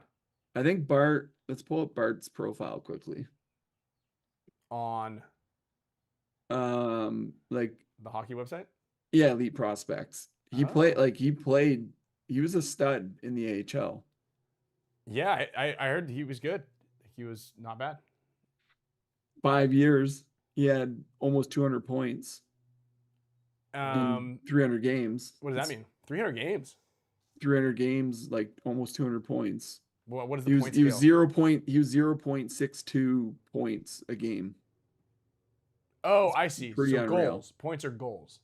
Goals and assists. Yeah. Okay. Got it. That's good, right? That's very good. And he played during like a very rough era of hockey, like clutch and grab, lots of fighting, lots of hitting, dirty. So I'm shocked that Bart didn't tune him in. He was close. I think it was close. He was very close. I think it was Yeah, kind of that- confusing though, because it's like it's not like someone directly like spits in your face. It's like kind of like Did anybody see that? And you need to know for sure. Yeah, yeah. You're like, Like, you I think need he to knew. know I think for he knew for sure. sure. But I think he was also confused because he's like, no, this is like what buddies do. yeah. And we're like, huh? No, they don't. Yeah, he says like, wait. Yeah, what maybe buddies he's are you trying- doing? So I think he saw it in like an old Western or something like that. It's like, Yeah. he's like, no, it's like, when you say put her there, pal, like you seal it with a spit hand. And he's like, He's probably like, he's like, no. It's probably Wait, like, he I've did that- shaken he your did that hand in the before handshake line? in these. Never spit in my You hand never did before. this before. Yeah, I don't know if maybe I'll try it with Bart next time. But yeah, I don't know. I mean, I feel We're like friends. you could kind of get away with a lot of things, and you're probably pretty good at fighting. So it's like, you can, if you wanted to, but I would never do that. No. Like, the dirtiest thing I do in paintball is I purposely shoot guys too many times. Okay. What about But selectively. And what It's is not like it? I do it to everyone. Not everyone. You didn't tell me your favorite person. I'm gonna have to ask. I mean, we'll get back to that. You got to just think about it. Who's like My favorite person to overshoot. Yes. I literally there's no reason to overshoot someone other than like strategy wise. But when you do shoot them a lot, this is the guy that I like to shoot.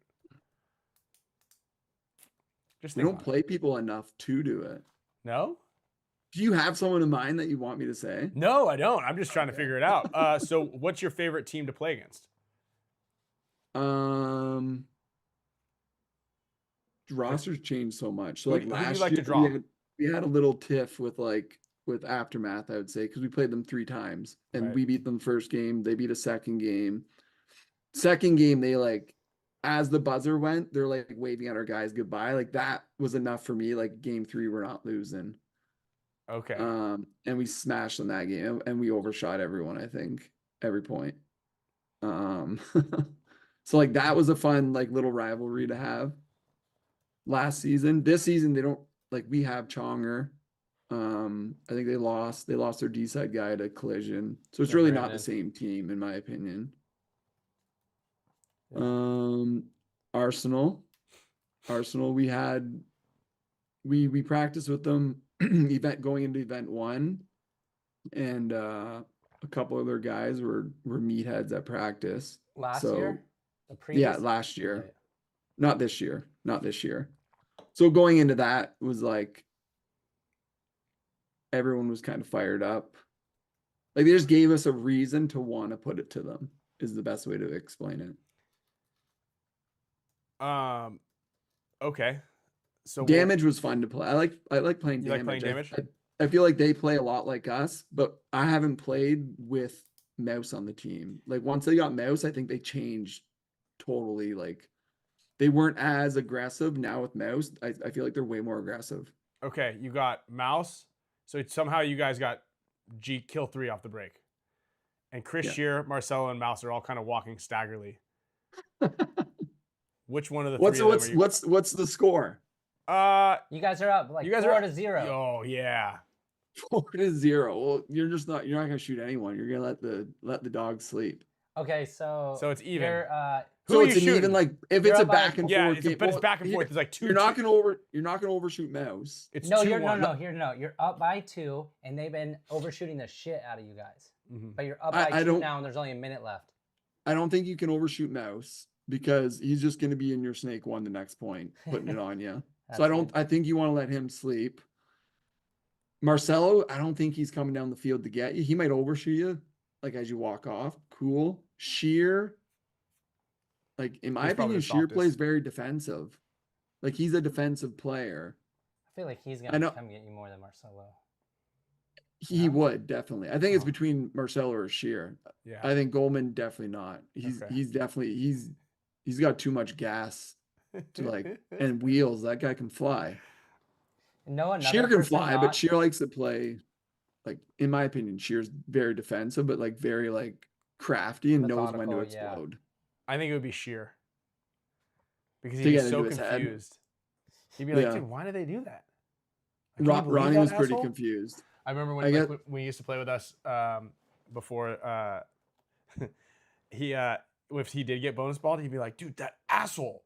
You know, he'd be like I don't even get it. Like, why would they overshoot me? It was really funny. Who was that? Sorry, That was I was Chris. reading It the was Chris. comments. I know Yeah. they all played for us. Since we're Well, on I'm sure. Sorry, go ahead. I'm sure when Yosh got overshot, he was like, why would they just put it into me like that? Yeah. I was watching, so I missed cut because I had a baby. And I watched that game, and as soon as I seen it, I was like, what are you guys doing? You're down like 4-0. What are you doing? Like, he's in your end. Tom wants me to pick someone. Yeah, I know. That's what I'm. Pick someone. Yes, Curtis Shane's the red and black guy. Tom, pick someone. I honestly enjoy shooting everyone. So you guys did pretty well at the last one, all things considered. I mean, I think you guys were pretty on the bubble, and you were +6 from. Yeah. I have this cool like if you go to paintballpics.com, which is like. Yep. You seen it already? No, I haven't seen. I've heard you guys talk about it. Okay. But I built in like some stats, some insights. And you guys are 3rd as far as like the biggest top movers. It was number 1 was Ironman. Damage from 8th to 1st, and then you guys 19th to 13th.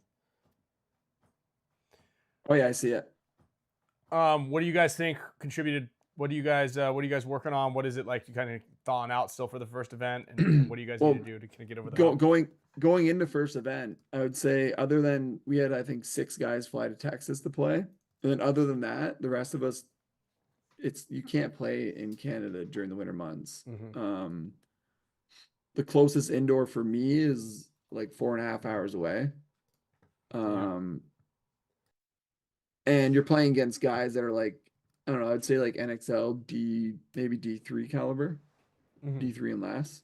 So like, it's no knock to them, but like, it's hard to gunfight someone like that and then jump into a pro tournament and gunfight someone on Impact. Just totally different. And you're playing indoor, which is tiny. So I'd say like everyone's guns were off. I think we lost majority of our gunfights. We're playing down bodies every point. We took minimum, I think, 2 penalties a game.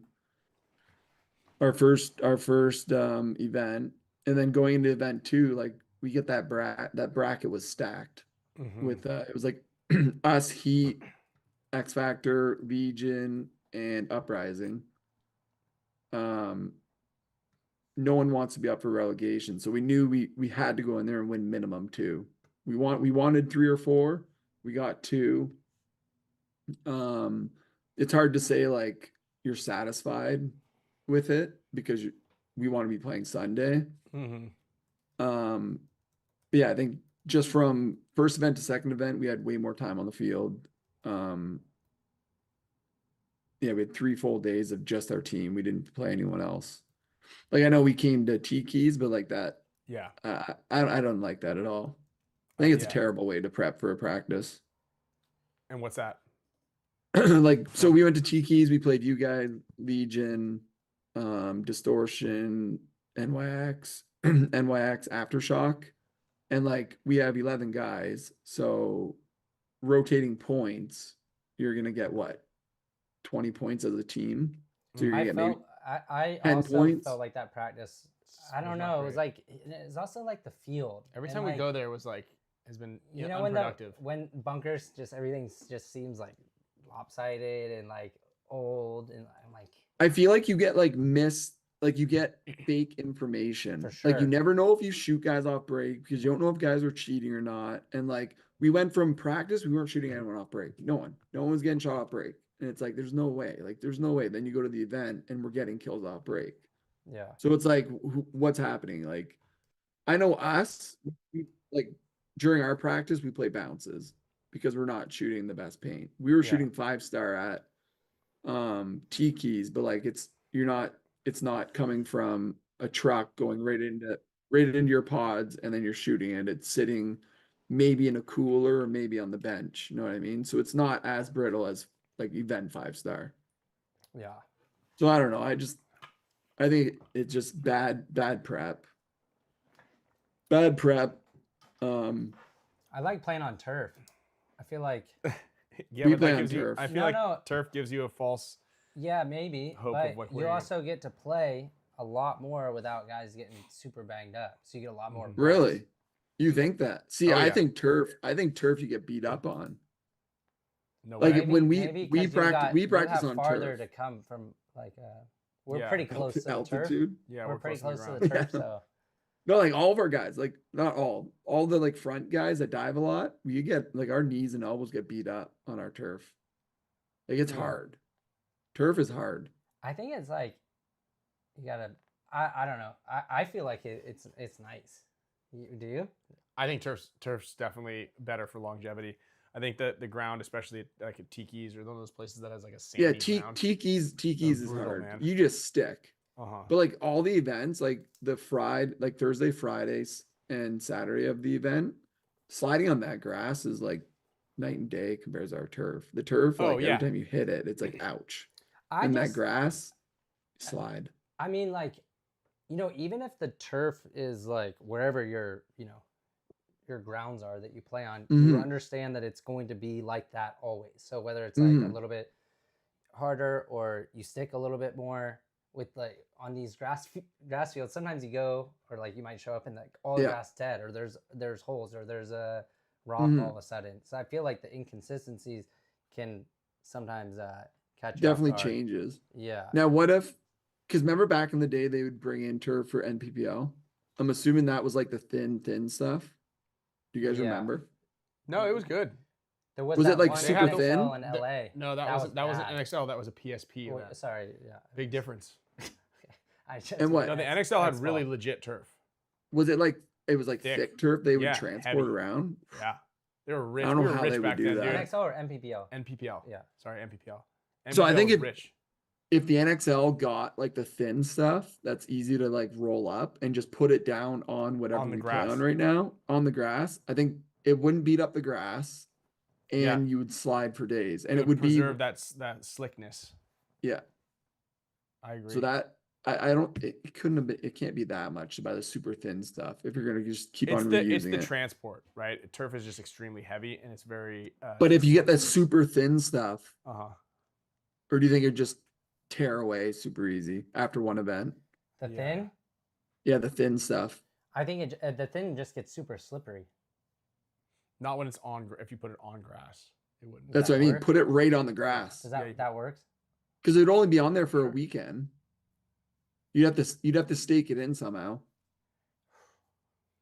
Let's sound off in the chat and see if that works. Well, it's super slippery when you have something hard over it. You know. Yeah. It's like ice gets slippery when it gets hard. Like well, that's because your cleats can't dig into anything. Yeah. So it's pretty much you're walking on a countertop with turf on it. That's why. The grass would need like a buzz cut.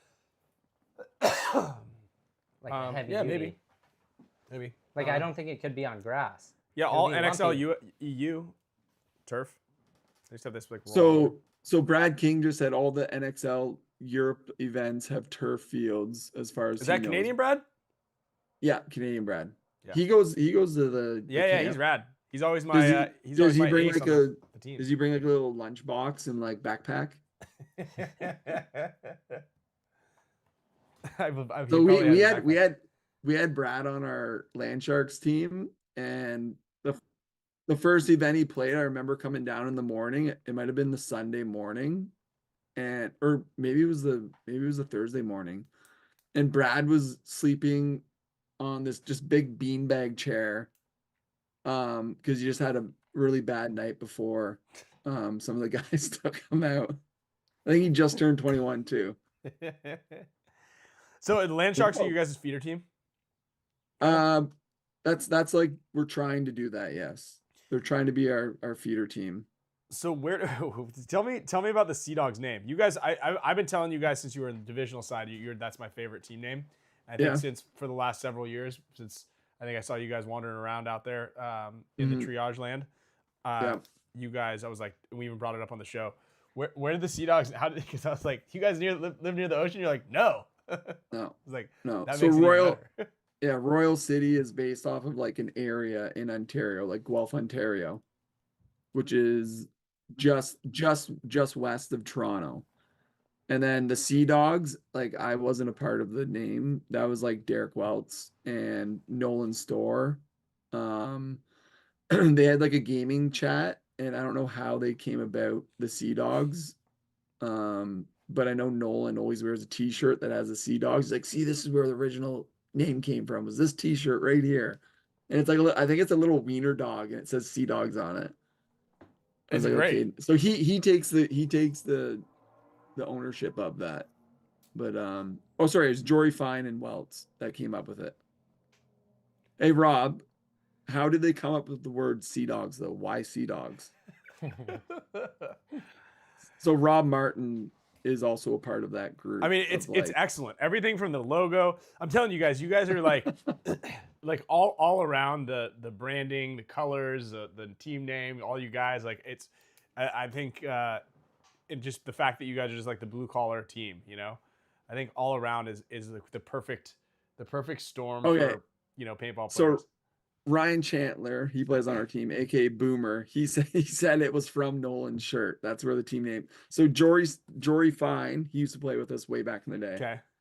Okay. I guess he decided on Sea Dogs after seeing it on Nolan's shirt.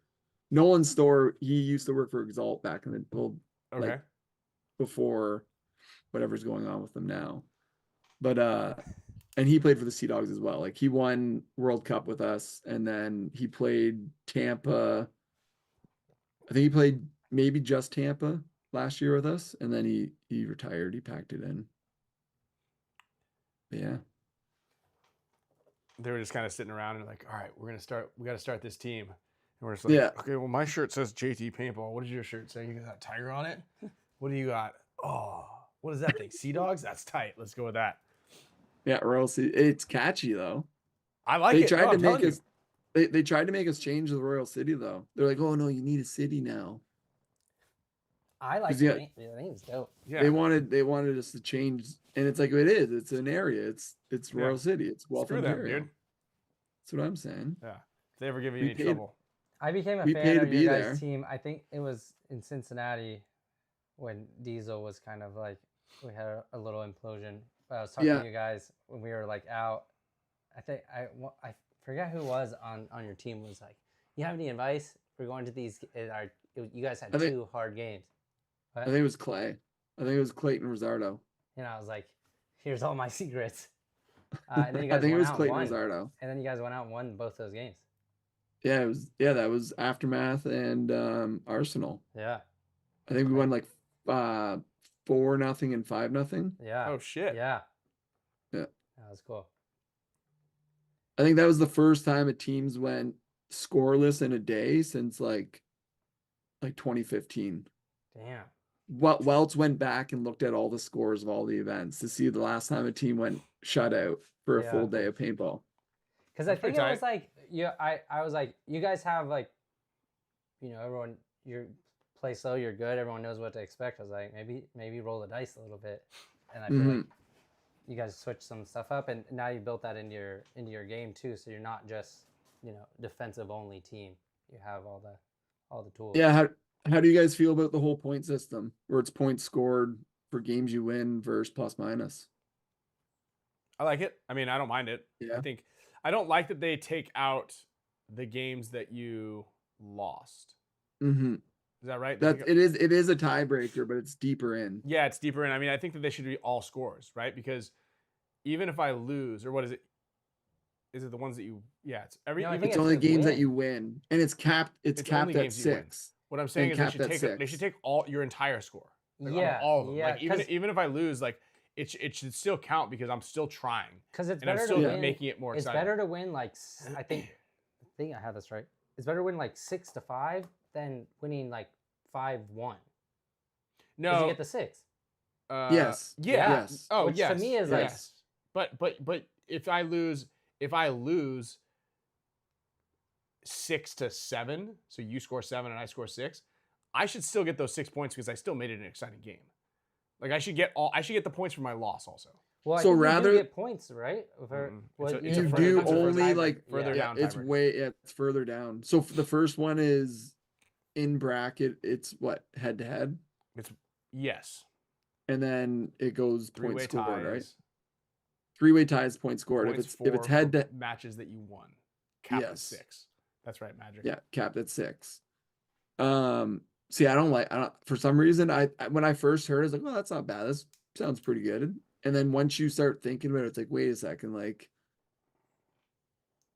now you're only rewarding the teams that can play fast. You're not really rewarding like the best team. It's just whoever can play fast paintball. No, not Is necessarily. now considered, unless you're just planning on winning all 4 games. Then it doesn't matter. No, that's you what win I was gonna say 2-1. too. You can win 2-1. But here's the thing. So what if 3 of your games you go into overtime and you lose 2-1 for 3 games, but then you win your 4th game 2-1. So you have a score of just 2, but you went into overtime 3 times. And then let's say another team goes, they get mercied 6-0, 3 games in a row, but then they win 3-2. They're better than you in the rankings because they scored 3 points and you only scored 2 points. So like, in my opinion, it's like, no, that team that went to overtime 3 times and won 1 game by like with 2 points scored should be way above the team that just got mercied 3 times. Yeah.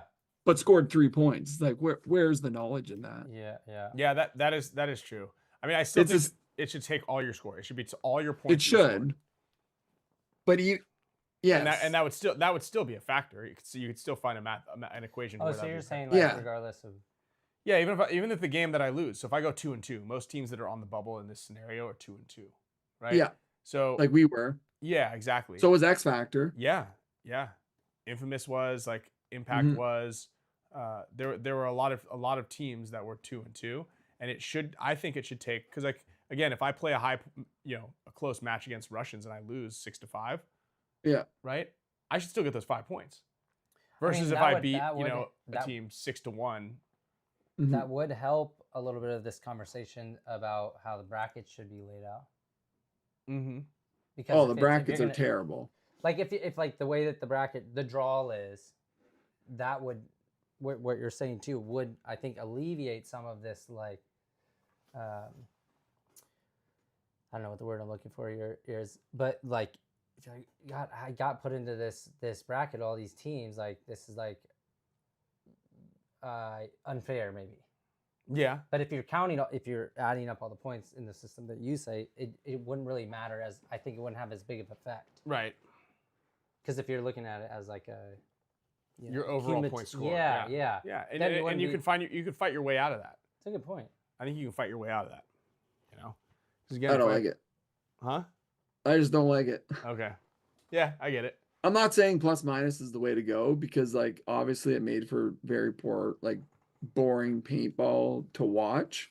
It's fun. It is fun to play. Like being in like a 43 on the field, like you have 3 guys and they got 4 and you're up by 1 point and you can lock down the field for 12 minutes. That is fun. Like as a paintball player, that's fun because everything's so crucial. Like you cannot die in a dumb gun fight. Yeah. But I understand. It's Who's just that fun for? Being the 3. Like in my opinion, like I love on those low body situations, like you cannot die. You're in the worst spot. You cannot die. And you can survive 10 minutes. Like Ryan doesn't. You should be rewarded for mess that. with that. He's multitasking. He's like, I gotta get this stuff done. Yeah. I like it though. I don't. Because there's depth in the like very. I just want to be fun. I want metal bats. You know what I mean? Yeah. Yeah. So you'd rather like if a guy overshoots, the ref would run over to the guy that got overshot, like, hey, like that was so and so that shot you. Do you want us to stop the game and you guys can fight? And you'd be like, yeah, go ask him. And then he runs over. Hey, the guy you just overshot wants to fight. Do you accept? Like, yes, check. That was there was a line. Yeah. No, I want more paintball played. I don't want parlor tricks. Okay. Right? We want paintball more played. paintball played. Yeah, we want paintball played. We want exciting matches, right? And while I talked to somebody about it too, like, sure, the Super Bowl was a good example. Like, it was not a very good Super Bowl. It was like pretty lame for all accounts. Not a whole lot of passing yards. Like, so the one running back did really well, but for the most part, like the game was boring. But like that's just how kind of sports are sometimes. But look at baseball. They solved it with the clock, right? They put a pitch clock on there, so the game was like significant. What did that do with baseball? It made the game play faster. So okay. I thought you were gonna say it made it fun. No, it didn't make it fun, but it was like it made it more. It made it more watchable, right? Yes, I agree with that.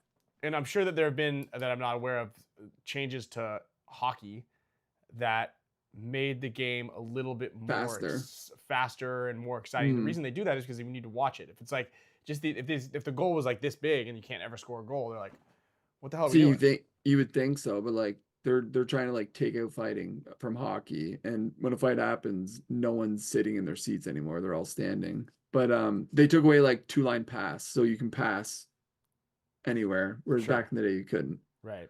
I mean, the hockey, the fighting thing, I can see why they would take it away, just for player safety and standards and whatnot. But I can also see why it's embedded into the sport. But you don't just add like, it's not like, okay, we need better ratings. What should we do? We'll let them fight. Let's let them fight. I think they should. Oh, what like NXL? No like fault to them, but like, I don't want to make like a jab. No, but like, for like broadcasting, like. When I watch hockey, like TNT does the best job broadcasting their intermissions and their like game time reports. Like Paul Bissonnette on TNT is just so entertaining. Bissonnette. Okay. Paul Bissonnette. TNT, they just do such a good production of like in between periods and whatnot, of like keeping you entertained with like statistics and analytics and like just the small things that like the small new, and it's not like super deep where if you didn't know the sport, you would have no idea what they're talking about, because they explain it, like what they're talking about, and they show it on like a board and then they walk through it. But they crack jokes the whole time, and it's like, it's just a fun moment. But now with our broadcast, again, like not trying to like shoot any shots, but like they get the girls in there, they don't really know paintball. Like they just don't know paintball. And like, there's like, oh, but like you need something pretty on screen to attract people to watch. It's like, no one's going to watch paintball for 10 seconds of a girl on the screen. Like, come on. They want like analytics and statistics, and like those things are just appealing nowadays to people, I find, for like even betting. Like people that don't even like the sports are betting because they just like the analytics, and like the equations are just so like, I don't know, maybe addicting. It's like you're competing, but you're competing against the system with the analytics. I don't know. I would personally try and pick up like an ex-pro to like do the interviews and the sideline stuff like that. 100%. I don't know who, but there's got to be like a big personality out there that can have fun, but also hit you with like the facts. Yeah, that understands like the intricacies. Like, I don't know about Dynasty, but like were the girls in your pits like looking over your shoulder making plays and asking you like why you're doing that? I don't think so. Like they were, I know the first day they were in ours, and it's like what? Like, come on, that's not how this works. Maybe they looked at your guys's and they were like, what are we even doing? Maybe. Yeah, you just turned everybody off from it. Maybe we had 1-on-1 though, so they couldn't have been too turned off from it. But that's good. I'm gonna ask Neil if maybe she could come help us over and then make sure like the game plan keep you up. Yeah, tell the plays. Yeah, that might work. Yeah, I mean, I think that everybody's still trying to find their feet, but definitely stats are big. I think one of the big problems is like it's the same crew running not just like an hour game and an hour prep before, like 2 or 3 hour day. It's the same crew running a 9-hour day, 10-hour day. I know. And so it's just like burnout and fatigue, and you're like just horking down a Chipotle burrito in the meantime, and like just trying to just to get a little fuel for the day. It is rough. Maddie lives off cough drops and Chipotle burritos. Yeah. That's why we're like totally different from every other sport. Do you guys follow like the PLL lacrosse at all? The new like pro field lacrosse league? I don't have cable. Otherwise I probably wouldn't. You can stream it. But they have it like, so the first like 3 years of like the inception of this league, they did like a traveling circus, kind of like paintball. And they would have 3 games at like every location. They went to like the major hubs of lacrosse, and they had like 6 teams. So they'd play like, maybe it was like 2 games on the Friday, 2 games on the Saturday. Then they'd go to the next location. And like the 6 teams they had were like just generic names. It was like Chrome, the Whip Snakes, and whatever the That's other a ones great were. name. Um, That on the board. The whip. so like snake. they traveled around to like the biggest hubs, and they only played like 1 or 2 games in those hubs. Like in like college stadiums, or they might play in some like bigger ones, but usually it was like a college stadium that had field lacrosse already. I think paintball, like you could almost do something similar. Yeah, I know. I mean, dude, honestly, for what Seth was doing out at Vendetta Paintball, I truly believe that like that one big match, even like kind of think about the old The old X ball. Yeah, old X ball, man. Just like if you did 2 25-minute halves and you just played one match on the weekend, and you just get the pro teams to come in and you just do like 3-week rotations, and then you're off, and 3-week rotations, and you're off. And like we would play once a month or once every other month, and that was our tournament schedule. You play 4 matches from somewhere around, and that was it. But we're in and we play, and then the commentating is like a UFC fight, right? The main event is going to happen at this time, right? That's when Dynasty and Sea Dogs are going to play. And then at say 3 p.m. Well, the whole event starts at noon, and you can just have some other, people, commentators come in and announce like the divisional game and the semi-pro game, and then, the WNXL game. And then there's the pro main event.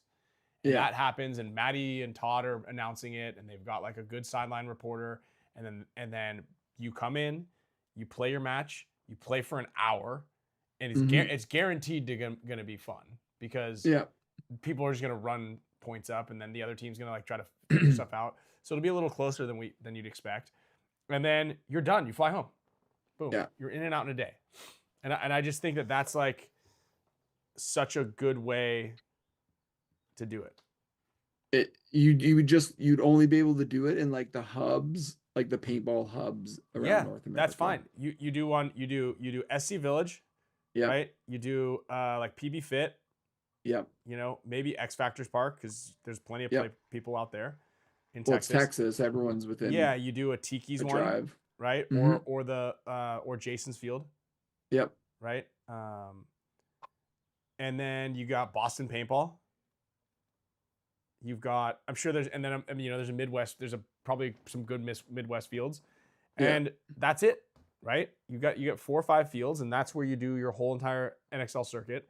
And then you can still have these major events, and maybe even like the major events, everybody from that region has to play them, So you, at the Dallas event, these guys got to go. You guys have to go to the Northeast. You got to go to Dover. I'm not going back there. And then everybody ends up at World Cup. And if you didn't make the cut, if you're not the top 12 or the top 8, you don't get to play Cup. Yeah. And you can go. It'd definitely be fun. That'd be cool.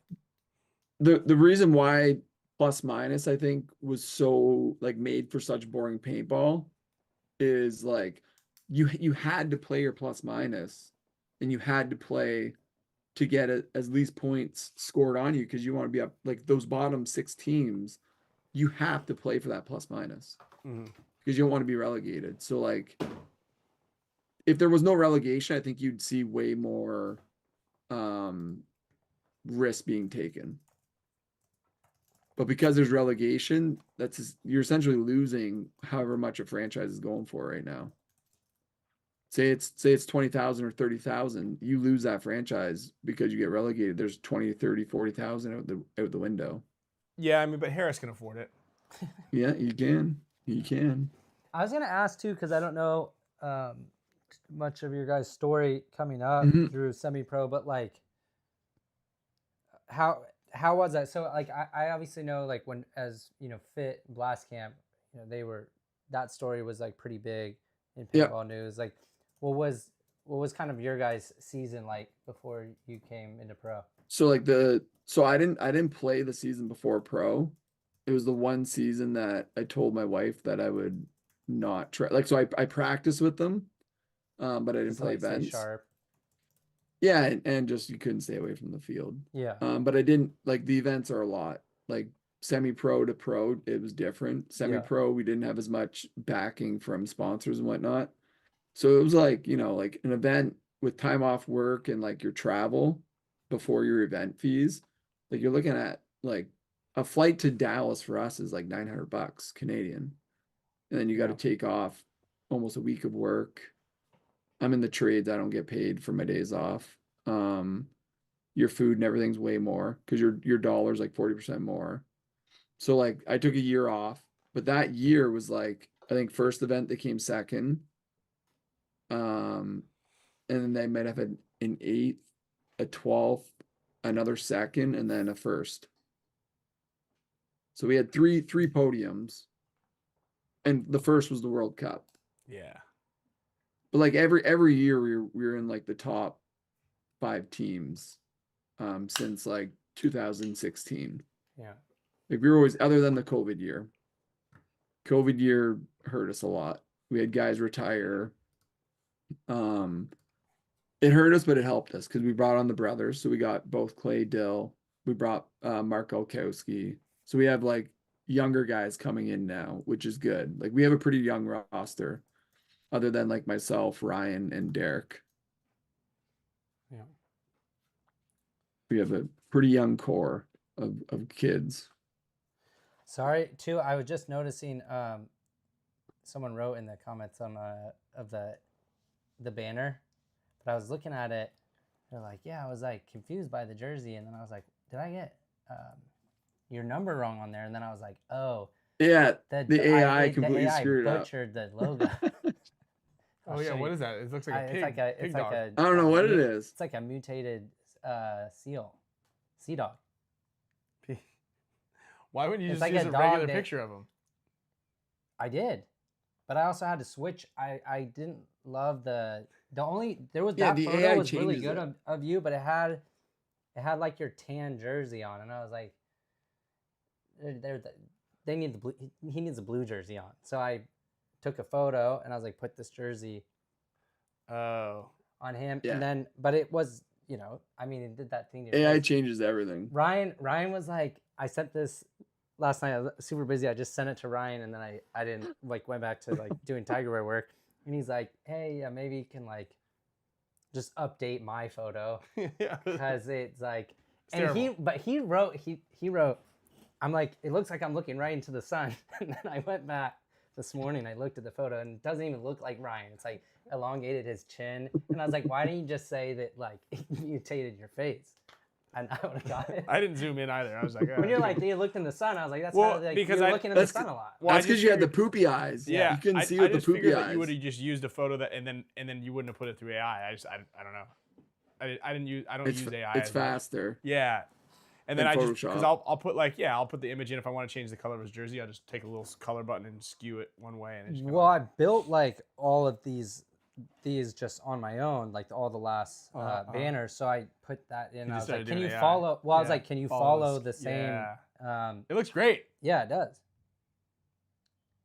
That other one of your face, I wish no, we it could didn't show look good. more. Like, No. it was really Colin, I am not. I'm not a barber. That was Ryan. I'm not a barber. I'm not a plumber either. What is it? I'm not a powered. I'm a tile setter.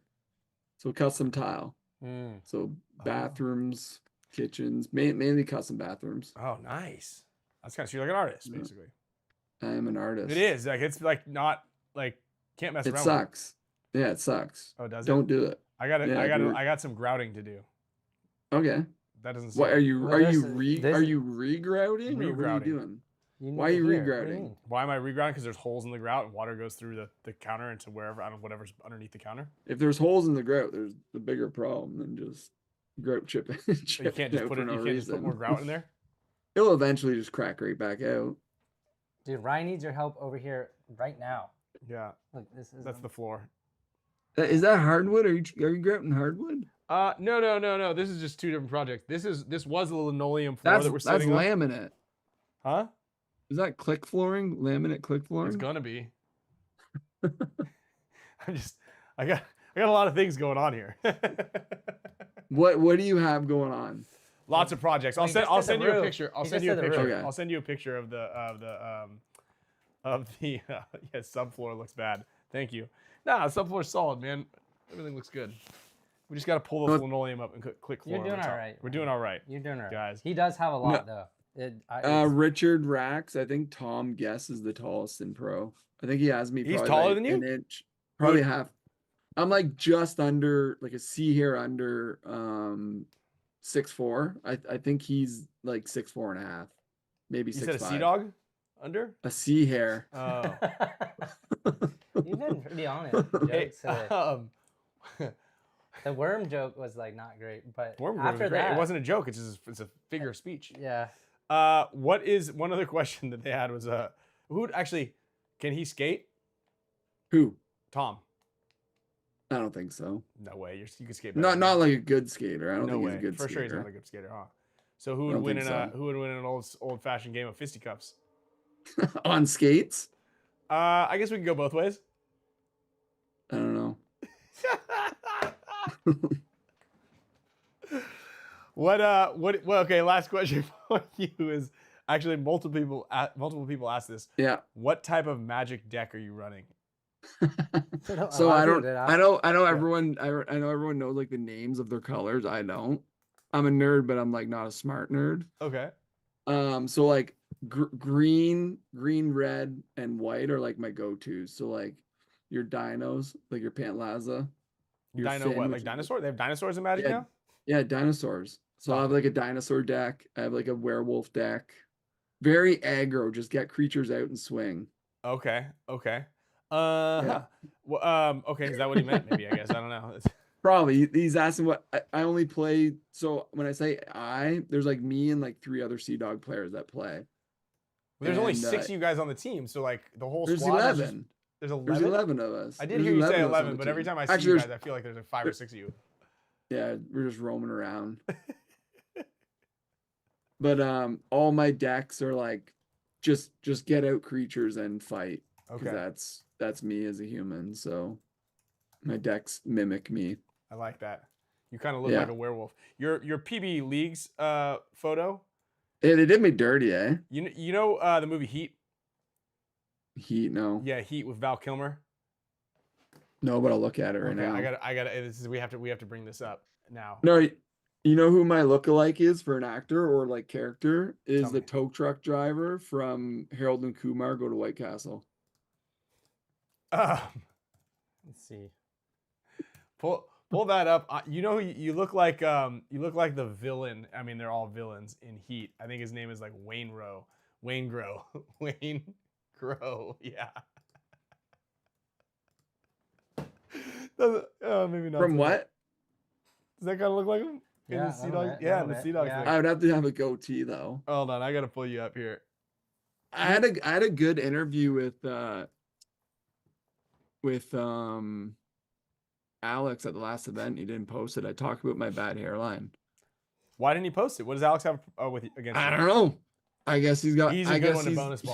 he's my next bonus baller. Oh yeah, you definitely look more like that guy. I feel like that was like you really threw yourself under the bus with that one. Yeah. What do you mean? The guy with That the boils guy's- on his face. Yeah, but he's ripped and he looks good.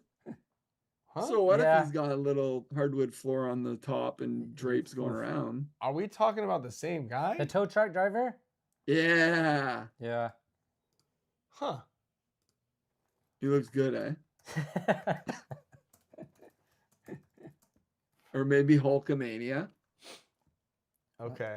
Yeah. I mean, you guys can all be the judge of that. I'll You know, I think I did go to Yeah, put up a your- poll with the tow truck driver. All right. Let me put the picture up first. Know who gave me that? You guys probably wouldn't know him because you're not Hockey guys. Theo Peckham. He's Oh an yeah, old Theo's my NA guy. Yeah. You know Theo? Yeah. yeah. We So he used to hang always out with joke him. about that. That's what he used to call me that. Dude, what has he been up to? I don't know. He's kind of dropped off the face of God, the I earth. feel I know he like- plays a lot of golf. I feel like we talk to him for a little bit here and there, like once or twice a year, like on Instagram message or something. Yeah. but I feel like I haven't talked to that guy in like 10 years. He stopped playing paintball. I think he was just kind of sick of the grind of paintball and just like I don't know, like just how paintball is. It's just Yeah. different from hockey. Like coming from hockey, like to play paintball is totally different. Like the dressing room's different. The dressing room. Everything's What does your different. dressing room and paintball look like? well, we don't have I'm just talking about like dressing room in a hockey is very like all the guys are close knit, you know. It's like I don't know. When you're a hockey player, it's like the place to be. The dressing room, and then you go out with the boys. Paintball, it's just not the same. Yeah, you definitely look maybe like it's because we're older. Yeah, I think I went to Yeah, I terrible. went to use that photo for the. This would have been a good one to put on the banner. No. Terrible. You definitely should have used this on the banner. They did me dirty. I think who runs Go Sports? I might bonus follow them. Dude, Or not Go Sports, PB Your Leagues. photo has like blue like electricity coming off your body, like powered up, and I mean it's pretty much to scale. But I put you way taller than Ryan and I. Yeah. In the banner. Just show the banner real quick. Yeah, they did me dirty. We'll but that was our pictures were after the 3-on-3 in Tampa and after our practice slot because they missed the Thursday. Yeah, those were the pictures you did last season for the I did that release picture of the See? That one? I'm in your corner. No, I didn't do the one where he looks like some sort of wet animal. Yeah, he did the one of the banner. He did the one of the banner. An automated car wash. Wayne Grow. I did the old water bottle wash right before it because we literally I walked over from the practice field. No, the tow truck driver is way better. The best part about it is none of it is any good. You look like a very uncomfortable, like a bad criminal. Look at that. Like a sweaty, that's beauty. Busted old criminal.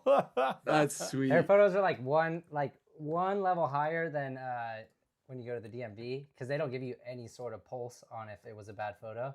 They're just like, bye. Yeah, next. Yeah. Here they're like, do you want to smile? Like they say, do you want to smile if it was a bad photo? Yeah, the PB Leagues is rough. Gosh, I need to close that. It's gonna be nightmares. I don't really care. I find the older that you get, the less you just care about that. Yeah. Eventually, it's gonna look like the tow truck driver, bald on the top, just the long curtains around the edges, and then for special moments, like my daughter's wedding, I'll get a nice toupee that doesn't match my hair. It'll look good. Take your hat off. Have it like, oh, you gonna sewer me this bad? No, I'll do it for the fans. Yeah. Just do it for the crew. Oh, okay, yeah. Okay. What you need to do is you need to push the hair back up to the top. So do you know what I call this? This is called hat fishing. Uh-huh. Yeah. So it's kind of like catfishing, but it's hat fishing.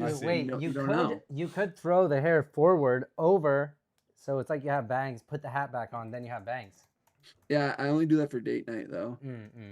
The wife only gets that on date night. Yeah. I'll do that, but then I do the emo swoosh to it. Turkey. Comb over. Oh, comb to the side. Damien says go to Turkey. I ain't going to Turkey. Oh, that's Vasquez. So here's my thing about all that. Like, why go to Turkey and get my hairline fixed when, like, what does that show my daughter if she doesn't like something? Oh, just go get. How old's your daughter though? Done. She's a baby. Well, she's only 6. She has no idea. It does. Do it now, and she'll have no clue. No. Did you ever have that friend that you grew up with that was like, hey, let's go to Billy's house because his dad is like a complete meathead and let's go like make fun of him. So you'd go there and just shoot the shit with the dad. And like you always had that cool dad that looked funny, but he was always like one of the guys. Oh, that's gonna be you. You just 100%. Okay. And he'd be there like, oh, like let's go to so-and-so's house to look at his skullet. Okay, yeah, it's hilarious. And they'll come over. Okay. Just be one of the boys. You could still be cool with a full head of hair. No, it wouldn't be as funny. Okay, I like it. I just feel like it's a fugazi that there's not something like we have all this tech, like health tech, and we're still like trying to figure out how to keep the hair. Yeah, something's not adding up. Yeah, you shave it and you add a toupee on top with a little bit of glue. I feel like there's like if we're talking about like Illuminati and elites, there's probably like a couple guys. And they're like, look, Bezos is bald. Bezos is bald. Yeah, but he's just a ploy. Like he's like, I don't mind being bald. So like, all right, you just pretend like there's not a cure. Okay. And then the rest of the guys like have good hair. Okay. Well, Yeah. It doesn't check out. Let's see if there's a rabbit hole that we can get down about that after the show. No, who's a demon is Karslev. That guy has the bunny runners and everything, and he just rocks a headband and just doesn't care. It's so funny you said that. I was having some drinks with them on Sunday night, and it was like me, Rav, Karslev, Skinny Kevin, and like we were really getting on. And I've seen like Karslev's really fun actually when like there's no like heavy duty paintball. Like when he's going to like have some drinks, he's really funny. Oh, and 100%. We were getting on him about that. And I'm like, dude, just like I'll give you every beanie we have. And you can pick whatever color you want, or you can just keep them. And Rap's laughing too, and he's like, "This is my power." And I'm like, "All right." It is. Yeah. Karslev, if you're watching this, never cover that up. That's amazing. Yeah. One day I'll have the balls and I'll just raw dog it. No nothing, and just let it go. Just let the receding hairline show. Just show. Maybe sure you put next some sunscreen event on that thing first. Maybe, yeah, 100%. I'm gonna let it. Yeah, maybe next event is gonna be the event. It'll give me away though. It'll shine. It will shine. Well, you just got to go like, just kind of give it like, you got to spend some time outside for a little while so it kind of has like a nice crisp on it. Yeah, I don't know if I can do that. Bunny runners. All right, dude. We're gonna. This is a good conversation. This is a great conversation, dude. You're welcome anytime you want. Yeah. Might have to be a next co-host. Is there any paintball questions that aren't about my hairline? Yeah. Any last questions? What do you like? We forgot to do all like where you started, the whole from the beginning. So, but we asked, what type of shows do you like to watch? This Or I don't really movies, watch or movies. So movies, I haven't watched anything like new. I think movies nowadays are terrible. Okay. Like just terrible movies nowadays. But but this is gonna sound bad because I watch like the worst trashy TV possible. I don't watch a whole lot of TV, but like if I sit down with the wife to watch TV, it's like our big one is Survivor. Love Survivor. That's not trash TV in my opinion. But the next one, like Love Island, trash TV, but entertaining. What was that face for? Love Island. I won't Below watch it because I Deck. probably will like it. I have like Oh, watched a little bit and okay. I get involved and I'm like, So now it's kind of crappy because it's so like mainstream, but like watch season 2 UK of Love Island.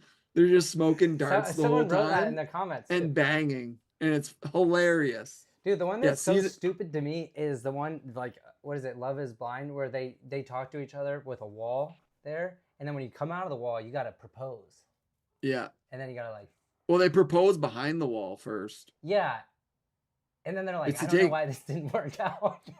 Yeah. Yeah. But that I mean, the other one that's crazy too is the Bachelor or Bachelorette. Like that's Yeah, not that's- allowed in society. That you could just be dating 20-year-olds yeah. or vice versa, but it's okay there. And then like, it's just. But ridiculous. Love Island's just awesome because it's all losers. Like they're all just losers, and they just create the dumbest drama, and it's hilarious.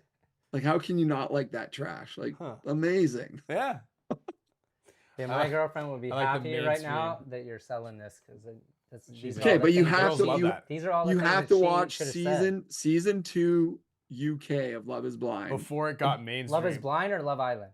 Or sorry, Love Island. Love Island. Love Island season 2 UK. But once you watch any other one, it's just like, oh, this sucks because Kyle's they're not putting allowed to his rip. notes I'm right gonna now. put it in my notes. Yeah, they're not allowed. They're not Under allowed high to rip. level Shopify to use with Yeah, Claude Code. Definitely. I'll just throw it in that one.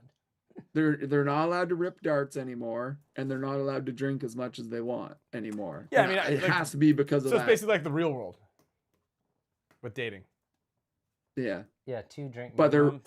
yeah, Yeah, right. yeah. They have minimums now for the Love is Blind. Love is Or Island. sorry, Love Island. But like for shows, have you seen oh my gosh, not Vikings, The Last Kingdom. That's how. Uhtred, son of Uhtred. I don't know. Okay, if you haven't watched The Last Kingdom, you got to watch that. It like ends with a movie, and the movie's called I think it's either 3 Kings or 7 Kings Must Die. Last Kingdom is sick. Real good show. All right, The that's a good last one. so good. Has anybody Last seen Kingdom's Good Luck, unreal. Have Fun, Don't Die? Good Luck, No. Have Fun, Don't Die. Have you seen that? No. Again, watched I it. don't Well, I don't it's watch a on- lot. Oh, you're just bringing that up. Yeah, like You're it's just on keeping that to it's on the yourself? top of my list of like things I need to watch. It's probably good you don't tell me because I'll watch it first. Yeah, so like I'd have to Last watch it. Kingdom was unreal. Peaky Blinders is unreal. You guys were talking about that Oh, last week, that's- weren't you? I still haven't seen it. So good. Ryan hasn't seen it, It was and so I, good. I to me, it's like honestly probably like top best shows. Like Breaking Bad's up there, but I think that Peaky Blinders beats it. Okay. Have you watched a movie yet? So I want to, watched but I haven't half- seen everything. I watched half like on my laptop on the plane, and then I don't know. I just haven't.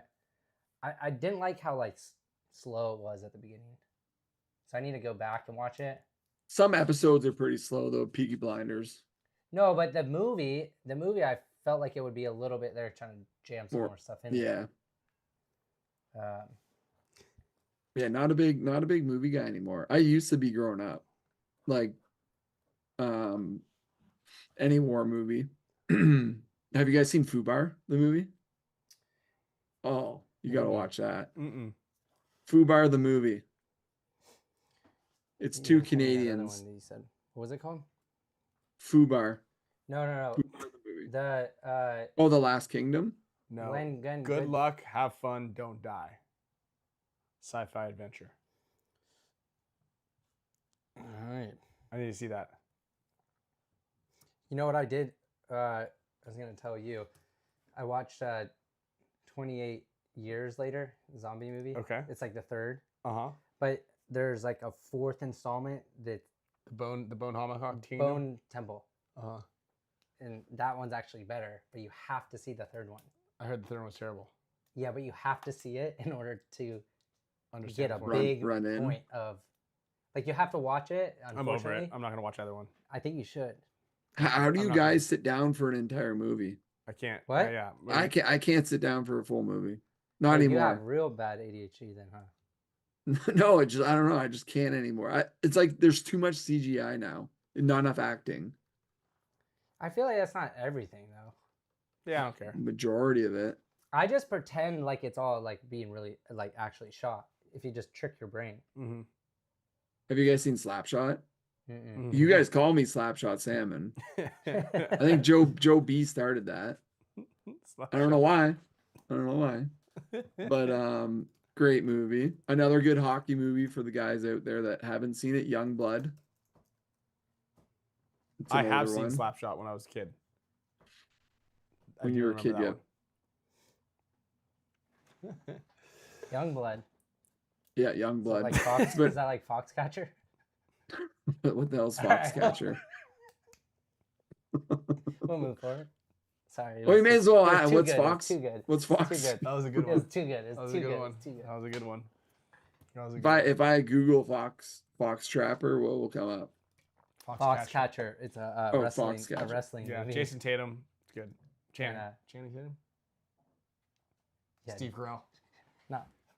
Jason Statham. Yeah, he would have kicked that guy's ass. The guy from The Office. All right, we got to wrap it up now. We're Alrighty. we're And going it's down a a rabbit good hole. thing but if this is we're good. on this Yeah, long. this That is means good. we're having it. This is this one is of a our good better shows, better conversations. I'm not sure how much longer the mics will stay alive. Yeah. But thanks Thank for you. coming on. I'm glad you hit me up. No, We'll no problem. keep trash talking online, and we'll Yeah. see you in Ohio. And I will we'll talk a little bit more about getting this one-on-one in the wintertime. Yeah. He won't wanna. Oh, we're doing it. It's gonna happen. He won't. Televised. He won't want to. Dude, someone get DeMello on the horn. Lock in, dude. That's what you just got to tell him to lock in. Lock those skates in. The ice. I will be shocked if he can tie his skates properly. That's a challenge, DeMello. If you can post a video of you tying your skates properly, not around the ankles, then I will 1v1 you. Never tie your skates around your ankles. Oh, I thought that's how. You guys definitely do that. I do that. Cal- I thought that's what you're supposed to do. You guys. I'm gonna. No. show you the window. YouTube. Let me show you the window right now. There's not an ice. There's icicle out there, man. I don't know how to tie ice skates. You crazy? Yeah, don't put the laces around your ankles. Never put the laces in your ankles, dude. Oh, wait, around? No. Not around the ankle, but around the back of the. No. The boot. No. You're supposed to Don't let do them the big bunny ears like hang off and hit the ice. Yeah, or tuck them. I guess you would have never probably played with shin pads. No. Typically, you shove them up in your shin pads, I see. or you put them around your ankles if you're DeMello. Yeah. Your shoelaces are ever too long. You've seen you know, just shove them up in the shin pads. All right. All right. Alrighty. Good show. Well, thanks for having me, guys. We'll hit you Everyone guys out there, up. hit up. Go to Tigerwear too if you missed a drop. Good stuff on there. Yep, I'll be hitting it up. And No, hit up RCCdogs.com. That's it. Hit it. Plug it. rccdogs.com. Hit it up. RCC. Get yourself a Slammin' Salmon jersey. I'll sign it. Do whatever you want. Can you spell RCC dogs exactly? RCSE. There it is. I was thinking like the RC. Oh, you're thinking it's gonna be a C. Double Like C's. there's a C. Yeah, Okay, C, yeah. like RCC and then No. dogs. No, it's rccdogs.com. And if any of your guys, you guys do want any Tigerwear, don't order it because it's expensive for you guys. For me Yeah, to you ship got it the up team- there. you get the I'll team hook you discount. guys Oh, up. yeah. I'll hook you guys up. Oh yeah, shipping. We're it's the Shipping, tariffs data and roaming, all that everything. shit's way expensive up there. It is. All right, guys. All right, dude. All right, We'll see thank you. you. We'll see you next Thanks for having me.